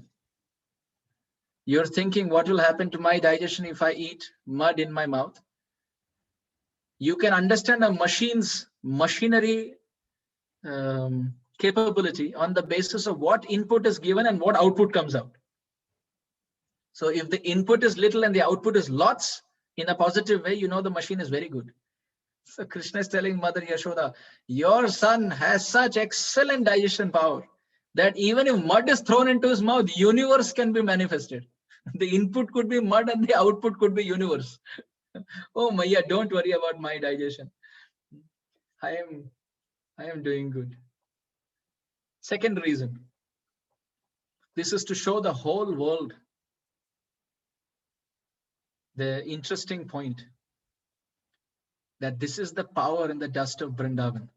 You take little dust and throw it into the mouth of a child in seclusion and you open, Innumerable Vaikuntha planets are manifested in every grain of Braj Dhuli. Just like we say that Krishna is the source of innumerable Vishnus, similarly, Krishna's abode, Vrindavan Dham, and the dust of Vrindavan is the source of millions of Vaikuntha planets. So Krishna is showing that, oh Maya, each dust of Vrindavan in the mouth and open, you can see its actual true color. It looks like dust, but actually it has so many universes in it. By the way, I forgot to say one more reason why Krishna ate dirt. So if you've made a list there, you can just add one more point there. Krishna is showing the whole world this principle that if you offer me patram pushpam phalam toyam, I will accept it in your presence. But if you really want to ask me what I like to eat, nirapeksham munim shantam nirvairam samadarshinaha anu vrajamyaham nityam puyayatyangri renubihi. If you, Krishna is saying that if you offer me patram pushpam phalam toyam, I will eat it. Ashnami, I will eat. No problem. But if you really want to know what I eat in private, I eat the dust of the lotus feet of my pure devotees. Vrindavan, which is filled with intoxicated evam vrata swapriya nama kirtya jatanurago dhritachitta uchchaihi hasati rauti rodati unmadavan nrityati saloka bahya. Vrindavan, which is filled with pure Vaishnavas and the bhakta pada dhuli. Krishna is teaching, you give me patram pushpam, I will eat. But what I really like to eat, even in seclusion, is the lotus foot dust of my pure devotees. That is what I like to eat. And this is why as Sakshi Gopal, I walked behind the Brahmana. Because as he was walking, the dust from his lotus feet was coming on me and I was getting purified. So in this way, many points have been mentioned. Srila Vishwanath Chakravarti Thakur says one final thing as far as the universes in the mouth are concerned. So I'll say that and then I'll wrap it up. Srila Vishwanath Chakravarti Thakur says, why did Krishna show universes in his mouth? This is a punch from Srila Vishwanath Chakravarti, a master stroke from Vishwanath Chakravarti Thakur. Why did Krishna show universes in his mouth? He says, because he wanted to check the Mukhya Vishwas of Mother Yashoda. Mukhya means main and Vishwas means faith. How much faith does my mother have in me? Even if I give her reasons that I am God, will she still believe that I'm just a child? I want to check. But it still doesn't answer why universes. There is a play of word in this phrase, Mukhya Vishwas. Mukhya means prominent, but Mukhya also means that which comes from that which is found in the Mukha, mouth. Mukhya. And Vishwas means faith. But it can also be split in Sanskrit very beautifully. Vishwa means universe and Asa means to accept. So Vishwasa means by accepting the universe where Mukhya in the mouth, he is checking Mother Yashoda's Mukhya Vishwas. Krishna is accepting the Vishwa. Asa means to accept. Krishna is accepting the Vishwa, the universe in the mouth, Mukhya, mouth, Vishwa, universe, Asa, accept. So Mukhya Vishwas, by accepting the universes in his mouth, he is checking the Mukhya Vishwas, the main faith of Mother Yashoda. If I show her these universes, will she still believe that I'm a child? I want to test that. And in the challenge, Mother Yashoda won this battle and this war of love. And she looked into Krishna's mouth and Krishna showed her so much. And then finally, when Krishna closed his mouth and smiled, Mother Yashoda forgot everything. Just like a person who wakes up from the sleep, forgets the dream that he may have seen. He doesn't even remember he has seen. So similarly, Mother Yashoda forgot what she saw and she looked at Krishna, said, oh Lala, what are you and me doing here? You're looking at me and I'm looking at you. Why are we standing outside? She picked up Krishna in her hand and she took him inside the house. And while taking inside, Krishna is looking at all the friends. And friends are shocked. Their mouth is opened wide. That Mother Yashoda looked for such a long time in the mouth, but what did she see? Nothing. And Krishna, as he's going inside, he looks at all his friends. Now I will throw mud in each of your mouths tomorrow when I come to play. Shri Krishna Chandra Bhagavan ki jai.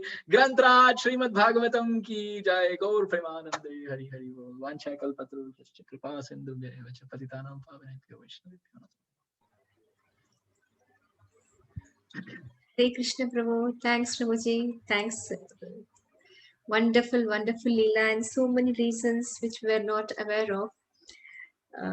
You really made it so, complete vision of Vrindavan, and we could envisage and envision.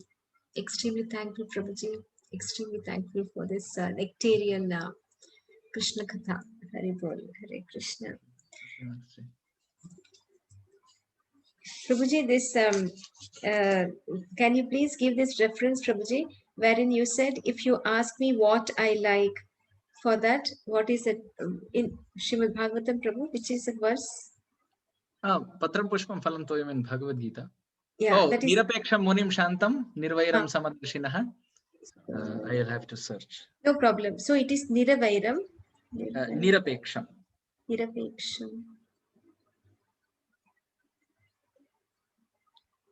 So Nirapeksham Munim Shantam is 11, 14, 16 Bhagavatam Mataji. Okay.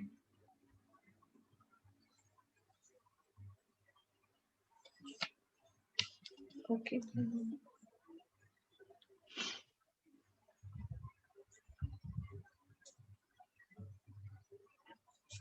So sorry, it got too late for all of you. It's too late.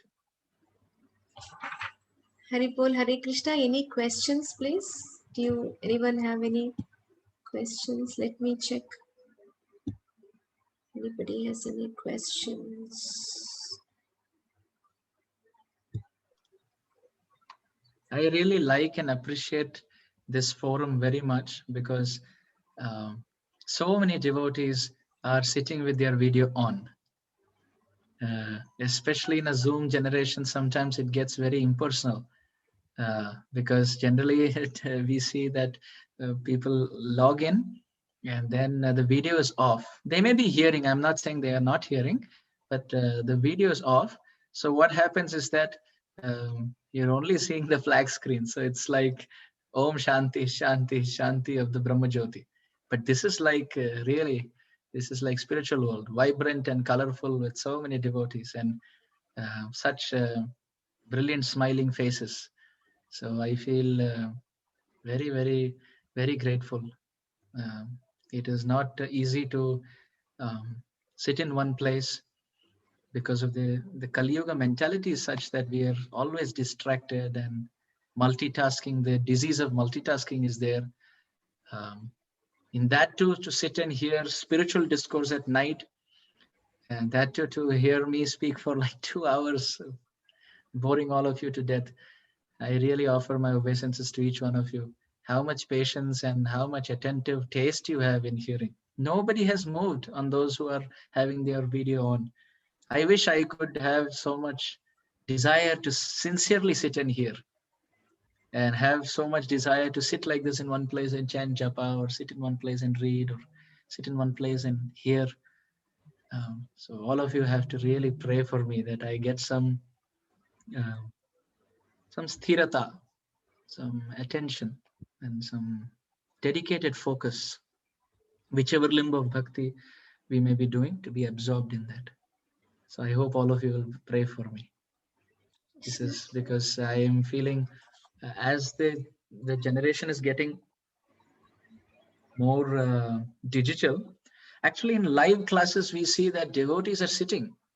Speaker is also sitting, devotees are also sitting, and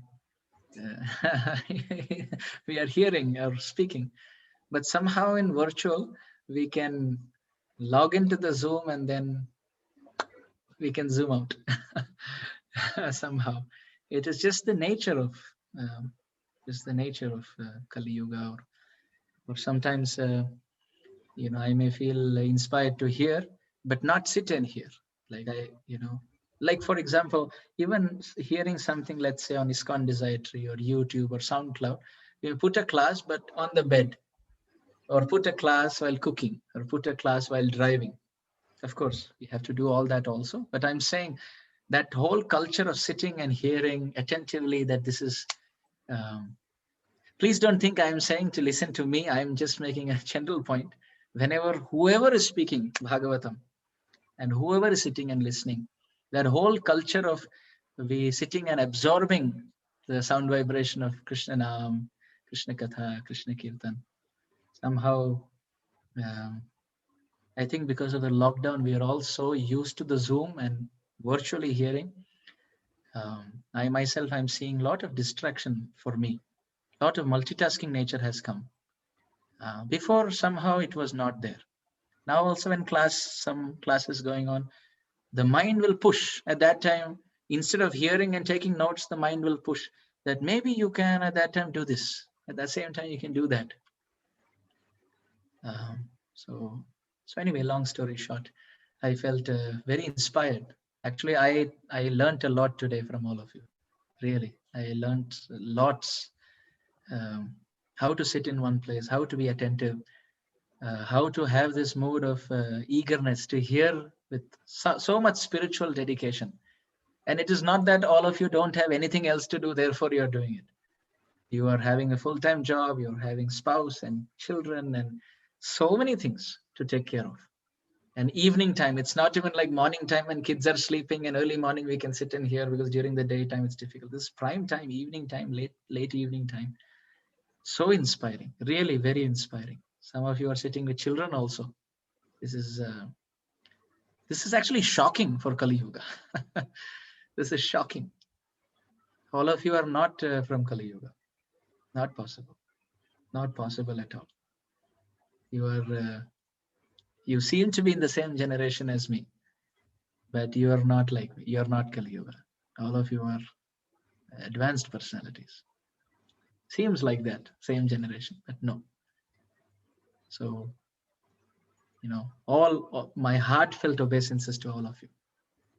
And heartfelt gratitude to Ramakrishna Prabhu and Mataji for very excellent training and guidance. And all of you, please pray for me. May I be attentive in whatever I'm doing. When I'm reading, let me read. When I'm hearing, let me hear. When I'm chanting japa, let me chant. When I'm doing kirtan, let me do kirtan. Disease It's a is... humility, Prabhuji. It's a humility that you're saying like this. Otherwise, we have to learn from you, but at such an young age, you're able to inspire so many people. So we are just sitting for hardly 2 hours in a week, once in a month, third Thursday.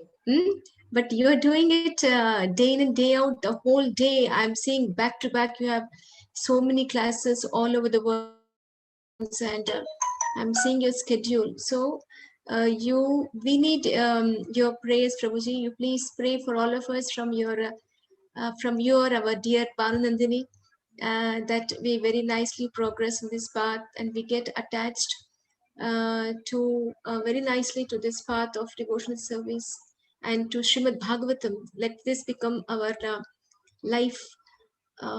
Please pray for all of us, Prabhuji. Definitely.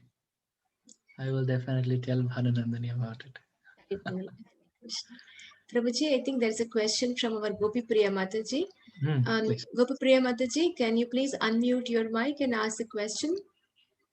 I think it's from Tulsi Gopi. Tulsi Gopi. Yeah. Yes, Hare Krishna, Prabhuji. Thank you for the wonderful lecture, Prabhuji. Prabhuji, I have a doubt that you had said that in one of Prabhupada's quotes, it was told that Narad Muni worships the Vrajraj of the Rasasthali in Vrindavan. So why is it mentioned specifically about Narad Muni? Is there any reason behind it? Actually, that is actually from Lalit Madhav Natak of Rupa Goswami. And this is very interesting. The section actually describes other great souls also. But Narad Muni especially is known to travel. He is known to travel so many places. And it's not his nature to collect dust anywhere, to stop anywhere and take the dust. Because he goes there to give the dust of his feet transcendently. But only in Vrindavan he pauses. And instead of blessing the place with his dust, he blesses himself with the dust of Vraj. Is that okay? Thank you, Prabhuji. Hare Krishna. I think there is one question from Deepak Prabhu, Deepak Rohira Prabhu. You may unmute your mic and ask your question, Prabhuji. Hari Bol, Hare Krishna, Prabhuji, Dandot Pranam. Prabhuji, my question was with the last session when you had mentioned about 13 witnesses. So I want to know like the complete 13, or some were remaining, like which you have told around like 7 to 8 witnesses, and then Sachi Mataji had also raised that question in last session. Then you said like I'll check and come back to you. But जैसे कि पंचमहाभूत आपने कहा था कि पंचमहाभूत है, फिर like all this Surya Chandra 7, 6, 7, 8 is Chitragupt, I think. Yamaraj. Yamaraj. And then 9, 10, 11, 12, 13. This is missing. Definitely Paramatma. Yeah, but then I honestly don't remember that. And in fact, I did not remember the question from last month until now. So maybe I can put it on my list. Definitely, I will message either Mataji or Prabhuji about it in this coming few days only. I will just write it down so that I don't forget about it. But thank you for reminding me. I myself don't know, so it's a good opportunity for me to learn also. I also forgot about it. No problem, Prabhuji. Hari Bol, Hare Krishna. Thank you so much. Hare Krishna. Hare Krishna. Anantarupa Prabhu has a question. Yes, Prabhuji. Anantarupa Prabhu. हरे कृष्ण पूरी दौड़ प्रणाम। बहुत ही सुंदर वार्ता थी प्रभु। ऐसी वार्ता हम सुनते नहीं है प्रभु। बहुत आनंद आया प्रभु, बहुत आनंद आया। इसमें श्रेय आपका है प्रभु। मेरा क्योंकि बारिश तो हर जगह होती है, पर जो बूंद ऑयस्टर को लगता है वही पर्ल हो जाता है। जो मिट्टी में लगता है वो मिट्टी हो जाती है, और जो सांप के मुंह में चला जाता है वो विष हो जाता है। इसमें आसमान में बादल से निकलते हुए वर्षा के जो बूंदे हैं, इनकी श्रेय नहीं है। ये श्रेय बनती है उन ऑयस्टरों की, जहाँ से रत्न या पर्ल, मूल्यवान रत्न निकलते हैं। तो आप वैसे हो, गुणी हो, इसलिए आपको कथा में बहुत आनंद आता है। प्रभु, एक प्रश्न ये है कि आपने जो ब्रज रेणु के बारे में बताया, तो क्या हम ऐसे वृंदावन में जाके ऐसी थोड़ी सी धूली ले सकते हैं क्या? ऐसा सुना है कि नहीं लेके आ सकते, भगवान की कृपा नहीं होगी तो नहीं ले आ सकते। मैंने इसका प्रमाण नहीं देखा है प्रभु जी, पर मेरा मत ये है कि जब तक हम वृंदावन में हैं तब तक हम उस धूली को धारण कर सकते हैं, पर वृंदावन के बाहर मैं नहीं जानता। यदि कोई गुरुवर ने दिया हो, कोई ब्रजवासी ने दिया हो तो फिर ठीक, कोई बात नहीं। ठीक है, धन्यवाद प्रभु। भर भर कर यमुना लाने में मुझे कभी कभी संशय होता है, या राधा कुंड के पानी को लाने में, या वृंदावन के कोई वृक्ष लता को ले आने में। कई लोग पत्ते ले आते हैं या कुछ लकड़ी ले आते हैं, तो मुझे थोड़ा संशय होता है। जिस प्रकार गिरिराज की शिलाओं को गिरिराज से बाहर नहीं किया जा सकता, मुझे लगता है गिरिराज, यमुना महारानी, रज रानी अर्थात धूली, ब्रज धूली, राधा कुंड, श्याम कुंड, या ब्रज का कोई भी अंश हो, ये दिव्य है। ये राधा रानी की केली भूमि है, ये राधा केली भूमि है। ऐसा दूसरा कोई स्थान नहीं है पूरे ब्रह्मांड में। ब्रह्मांड क्या, ब्रह्मांड से पार अनंत ब्रह्मांड में भी ऐसा कोई स्थान नहीं। वैकुंठ में भी देखा जाए तो महाविष्णु के नाम का उच्चारण होता है। द्वारका में देखे तो भगवान कृष्ण के नाम का उच्चारण होता है। पर पूरे सृष्टि में, भौतिक सृष्टि या आध्यात्मिक सृष्टि, भौतिक सृष्टि दोनों मिलाकर दूसरा कोई स्थान नहीं जहां राधा रानी का नाम गली गली में गूंजता है। एक स्थान नहीं, बिल्कुल नहीं। वैकुंठ में भी राधा नाम गुप्त है, द्वारका, नित्य द्वारका धाम में भी राधा नाम गुप्त है, मथुरा धाम में भी गुप्त है। मैं आध्यात्मिक जगत की बात कर रहा हूँ। रामचंद्र के साकेत धाम, अयोध्या धाम में भी गुप्त है, राधा नाम नहीं सुनाई देगा। और यहाँ तो गली गली में राधा नाम गूंजता है प्रभु जी। नाम कोश है, जिस प्रकार डिक्शनरी को शब्द कोश कहते हैं, धाम राधा नाम का कोश है। हर जगह राधा राधा, राधे राधे चलता है। ये कहीं हो ही नहीं सकता। ऐसा स्थान ना पहले है, ना रहेगा। कभी नहीं, कहीं नहीं, कैसे भी नहीं, हो ही नहीं, बिल्कुल नहीं। ठाकुर रीत जाते हैं इस ब्रज में। कई बार तो ब्रज रसिक संत कहते हैं कि जो ठाकुर ब्रह्मास्त्र के पाश से बंधे नहीं जाते, जैसे कोई अगर ब्रह्मास्त्र मारे कोई शत्रु, तो ब्रह्मास्त्र के पाश में ठाकुर वशीभूत नहीं होते या बंध नहीं जाते। जो भगवान अनंत ब्रह्मास्त्र के पाश से बंधे नहीं जाते, वो राधा रानी के लट पाश में बंध जाते हैं हमारे ब्रज में तो सोचिए, ये ना प्रभु जी, ये ना वाणी बोल सकती है, ना कान सुन सकते हैं, ना मति समझ सकती है, ना हृदय उस स्थिति को पा सकती है, इंद्रिय शिथिल हो जाती है। ये ऐसे है जैसे कि व्यक्ति के पास, व्यक्ति की ऊंचाई अगर 1 फीट की हो और उसको कहा जाए कि चंद्रमा को स्पर्श करे छलांग लगाकर, और समय तुम्हें दिया जाता है 1 सेकेंड, तो ना हमें क्षमता है, न गति है, न परिस्थिति है, न समय है, न हुआ है, न होगा, न हो सकेगा। हमसे नहीं, किन्हीं से, सब मिलकर भी नहीं हो सकेगा। ये अद्भुत है ये धाम। ब्रज भाषा में कहते हैं वृंदावन सो प्रभाव सुन अपनो ही गुण देत, जैसे बालक मलिन को मात गोद भर लेत। वृंदावन सो प्रभाव, वृंदावन का प्रभाव सुनो कहते हैं। वृंदावन सो प्रभाव सुन अपनो ही गुण देत। वृंदावन अपना प्रभाव दे देता है जो आश्रित हो जाए। किस प्रकार? जैसे बालक मलिन को मात गोद भर लेत।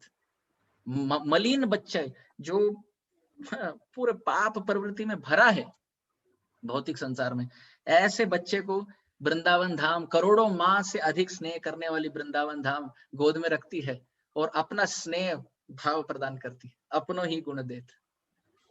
तो बच्चा कितना भी नालायक क्यों ना हो, माँ उसको गोद भर लेती है, आलिंगन करती है और कहती है ना ना बच्चा, कोई जो भी कहे तू मेरा है, तू चिंता मत कर। तो जगत कहेगा कि ये व्यक्ति ऐसा है, वैसा है, वैसा है, पर वृंदावन धाम तो आश्रित हो जाओ बस, हम वृंदावन के हैं, वृंदावन हमारे, बस अब खत्म। वहां वास भी ना हो सके, वृंदावन के बाहर होकर आश्रित तो हो सकते हैं हम। इसीलिए प्रभुपाद जी ने तुलसी आरती दी, जे तुम्हारे शरण लोय तारा वांछा पूर्ण होए, कृपा कोरे कोरो तारे वृंदावन वासी। वहां तन रह ना सके, मन रह सके, बस यही वास हो गया। आपको यदि लगे कि परिवार सहित हम कैसे रहे ब्रज में, इनके भरण पोषण का क्या, हमारे भरण पोषण का क्या, इनके पाठशाला का क्या, हमारे व्यवसाय का क्या, इनके धंधे का क्या, ठीक है, कोई बात नहीं। श्याम देश या श्यामा देश में रह रहे हैं आप श्यामा श्याम के देश में रह रहे हैं, ये वृंदावन ही तो है पर मन से आश्रित कि सदा सर्वदा वृंदावन का चिंतन, वृंदावन की वार्ता। तो आपका प्रश्न कुछ था, मैंने उत्तर दिया, पर ये ऐसा एक सेंसिटिव नर्व टच हो गए कि अब क्षमा करें आप वो ज्ञान से भरा था आपका उत्तर, बहुत आनंद आया। तो वो कभी हिंदी में भी इस तरह से हमको कुछ रस मिलेगा तो वहां जाना है, क्योंकि आप हिंदी में बोलते हैं तो कुछ अलग डायमेंशन होता है। वृंदावन की लीला तो ब्रज भाषा में होनी चाहिए, वो ना हो सही, कम से कम हिंदी में हो जाए, बहुत अनंत रस प्रवाहित होता है हिंदी में हो तो आप जैसे जब जहाँ जैसे सेवा का अवसर दें, हम तैयार हैं, हम सलाम मार के तत्पर खड़े हैं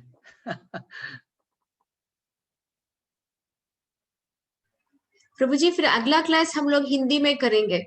हाँ बिल्कुल मैया, जैसे आप ठीक समझ। और आप खास रसखान की वो जो ब्रज की जो होती है वो आपको बोलना है प्रभु जी, उससे। बिल्कुल बिल्कुल। हाँ प्रभु जी, बहुत एकदम मिठास। बिल्कुल, मैं प्रयास करूंगा। पता नहीं, अब वृंदावन से अभी 1 महीना है, मैं वृंदावन से बहुत प्रार्थना करूंगा कि अगले कथा से पहले आप मुझे कुछ कृपा दे, आपके विषय में कुछ स्तुति हो सके, फिर अगली कथा हम वृंदावन की महिमा कर सकते हैं, कोई जैसे आप ठीक समझे। भागवत से कुछ संदर्भ उठाकर फिर हिंदी में कथा। बिल्कुल प्रभु जी एक और प्रश्न है प्रभु जी अपने कृपालु प्रभु से। कृपालु प्रभु आप कृपया अपना माइक को अनम्यूट करके आप खुद क्वेश्चन पूछिए प्रभु जी, प्रश्न पूछ सकते हैं आप। कृपालु प्रभु आप हैं? Yes, Prabhuji. Yes, हाँ, Prabhuji. Please you can go ahead and ask question Prabhu ji. Hare Krishna, Prabhuji. Dandavat Pranam. Hare Krishna. Wonderful class, Prabhuji. Really, we relished it. Just I have one silly question that you have mentioned that Kamsa had defeated all the demons, but it was only Putana whom he was not actually defeated, or she was not under him. So just wanted to know what is that reason actually. Thank you, Prabhu. What is the reason? Yeah, the reason why she was not defeated. Everyone was defeated by Kamsa, but she was not defeated. That's all. It's a silly question. Sorry, Prabhuji. I'm No, just. it's not a silly question. I'm just thinking how to frame the answer. I want to say that Putana is a Mataji, so I don't think Kamsa fought her. And even if he would have fought her anyway, Mataji's win, so then she would have won anyway over him. We see in the spiritual realm also, the feminine potency is very powerful. So anyway, jokes aside, I don't think he fought her because of the feminine potency, feminine form. So she was undefeated. She was not defeated by Kamsa. Okay, thank you.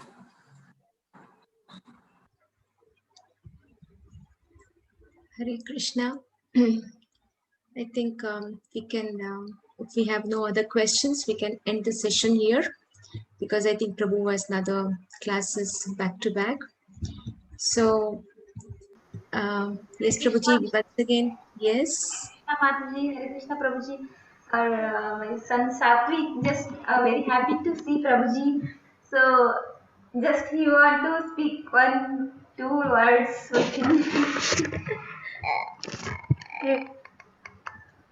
Yes, Satvik is speaking to Rajasik.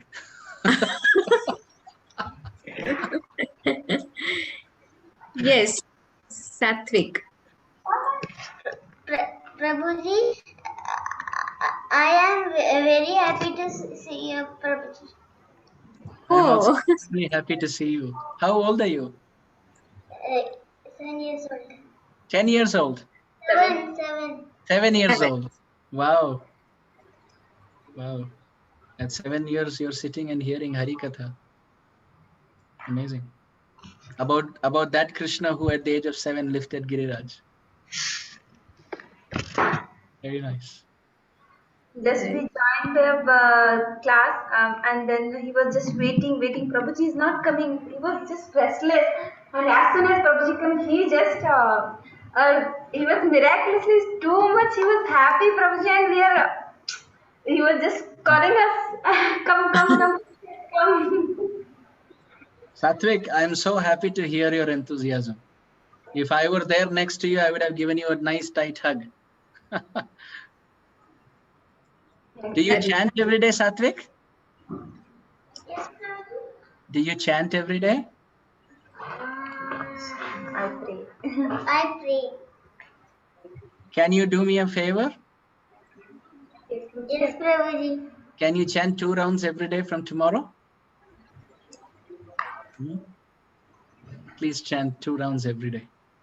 I will be very happy if you chant 2 rounds every day.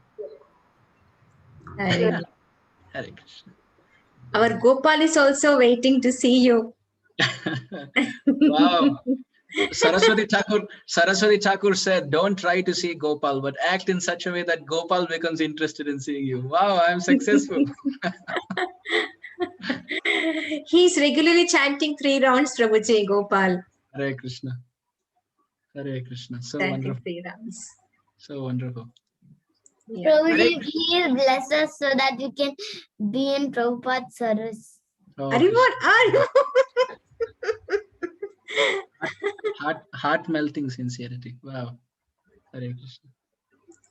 May Srila Prabhupada and His Holiness Radhanath Swamy Maharaj profusely bless you. that may you always stay at their lotus feet. Hare Krishna. So I just want to share one small anecdote of Gopal. Prabhuji, I think you gave some lecture. Gopipriya Mataji, that day he was, Prabhuji, you will not believe, he narrated your complete lecture in ditto, Prabhuji. The same way your intonation, I think I don't know how many times he listened, I don't know. Mataji was saying that he was taking bath and he was hearing, and he told the entire, your complete lecture, Prabhuji. So on one of the days, he had come to our place.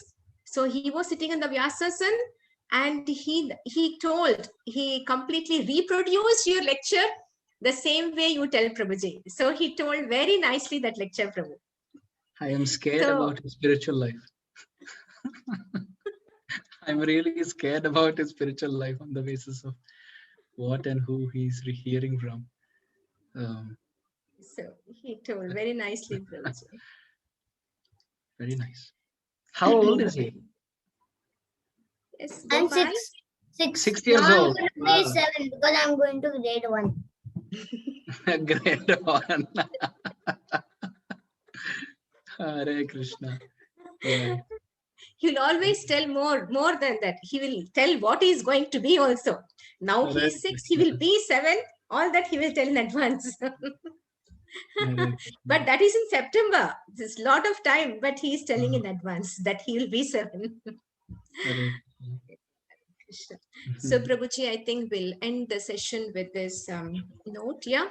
So thanks a lot, Prabhuji, for the wonderful session. And we meet hopefully by, yes, Prabhuji, 3rd next month. Yes, Prabhuji. Sure, Thanks a lot, Prabhuji. 3rd of 3rd Thursday. Yeah. So I think it is 15th, right? 15th, Prabhuji. 15th of April.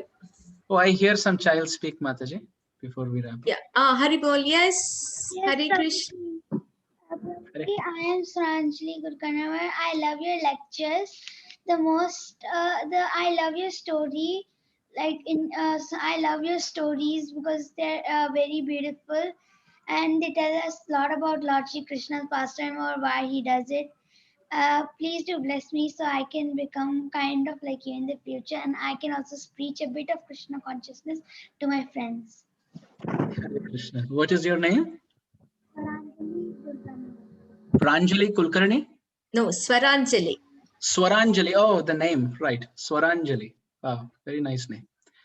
So I sincerely pray to Krishna that I, in fact, sincerely pray to Bhanunandani for all the children, that may all of you find better sources of Harikatha to hear from. This is the first thing I will pray. Second thing I will pray is, may all of you become sincere recipients of mercy of Sri Guru. And I don't know about the service that all of you will be performing, but my prayer is, may all of your lives just be led for the satisfaction of Sri Guru.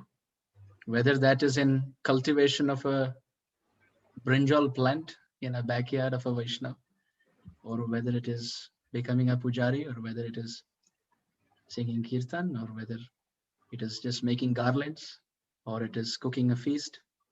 But whatever it is, whichever service through all of you, Sri Guru wants to perform, and by which you will be a source of great pleasure and smile to the lotus face of Sri Guru, may all of you perform that and be exemplary in personal character, sadhana, service to Vaishnavas, inner purity, depth in understanding Vaishnava culture and etiquette, always in a mood of a prayerful beggar, and very interested in chanting the holy name, serving the Vaishnavas, and leading lives, just being humble servants of Sri Guru.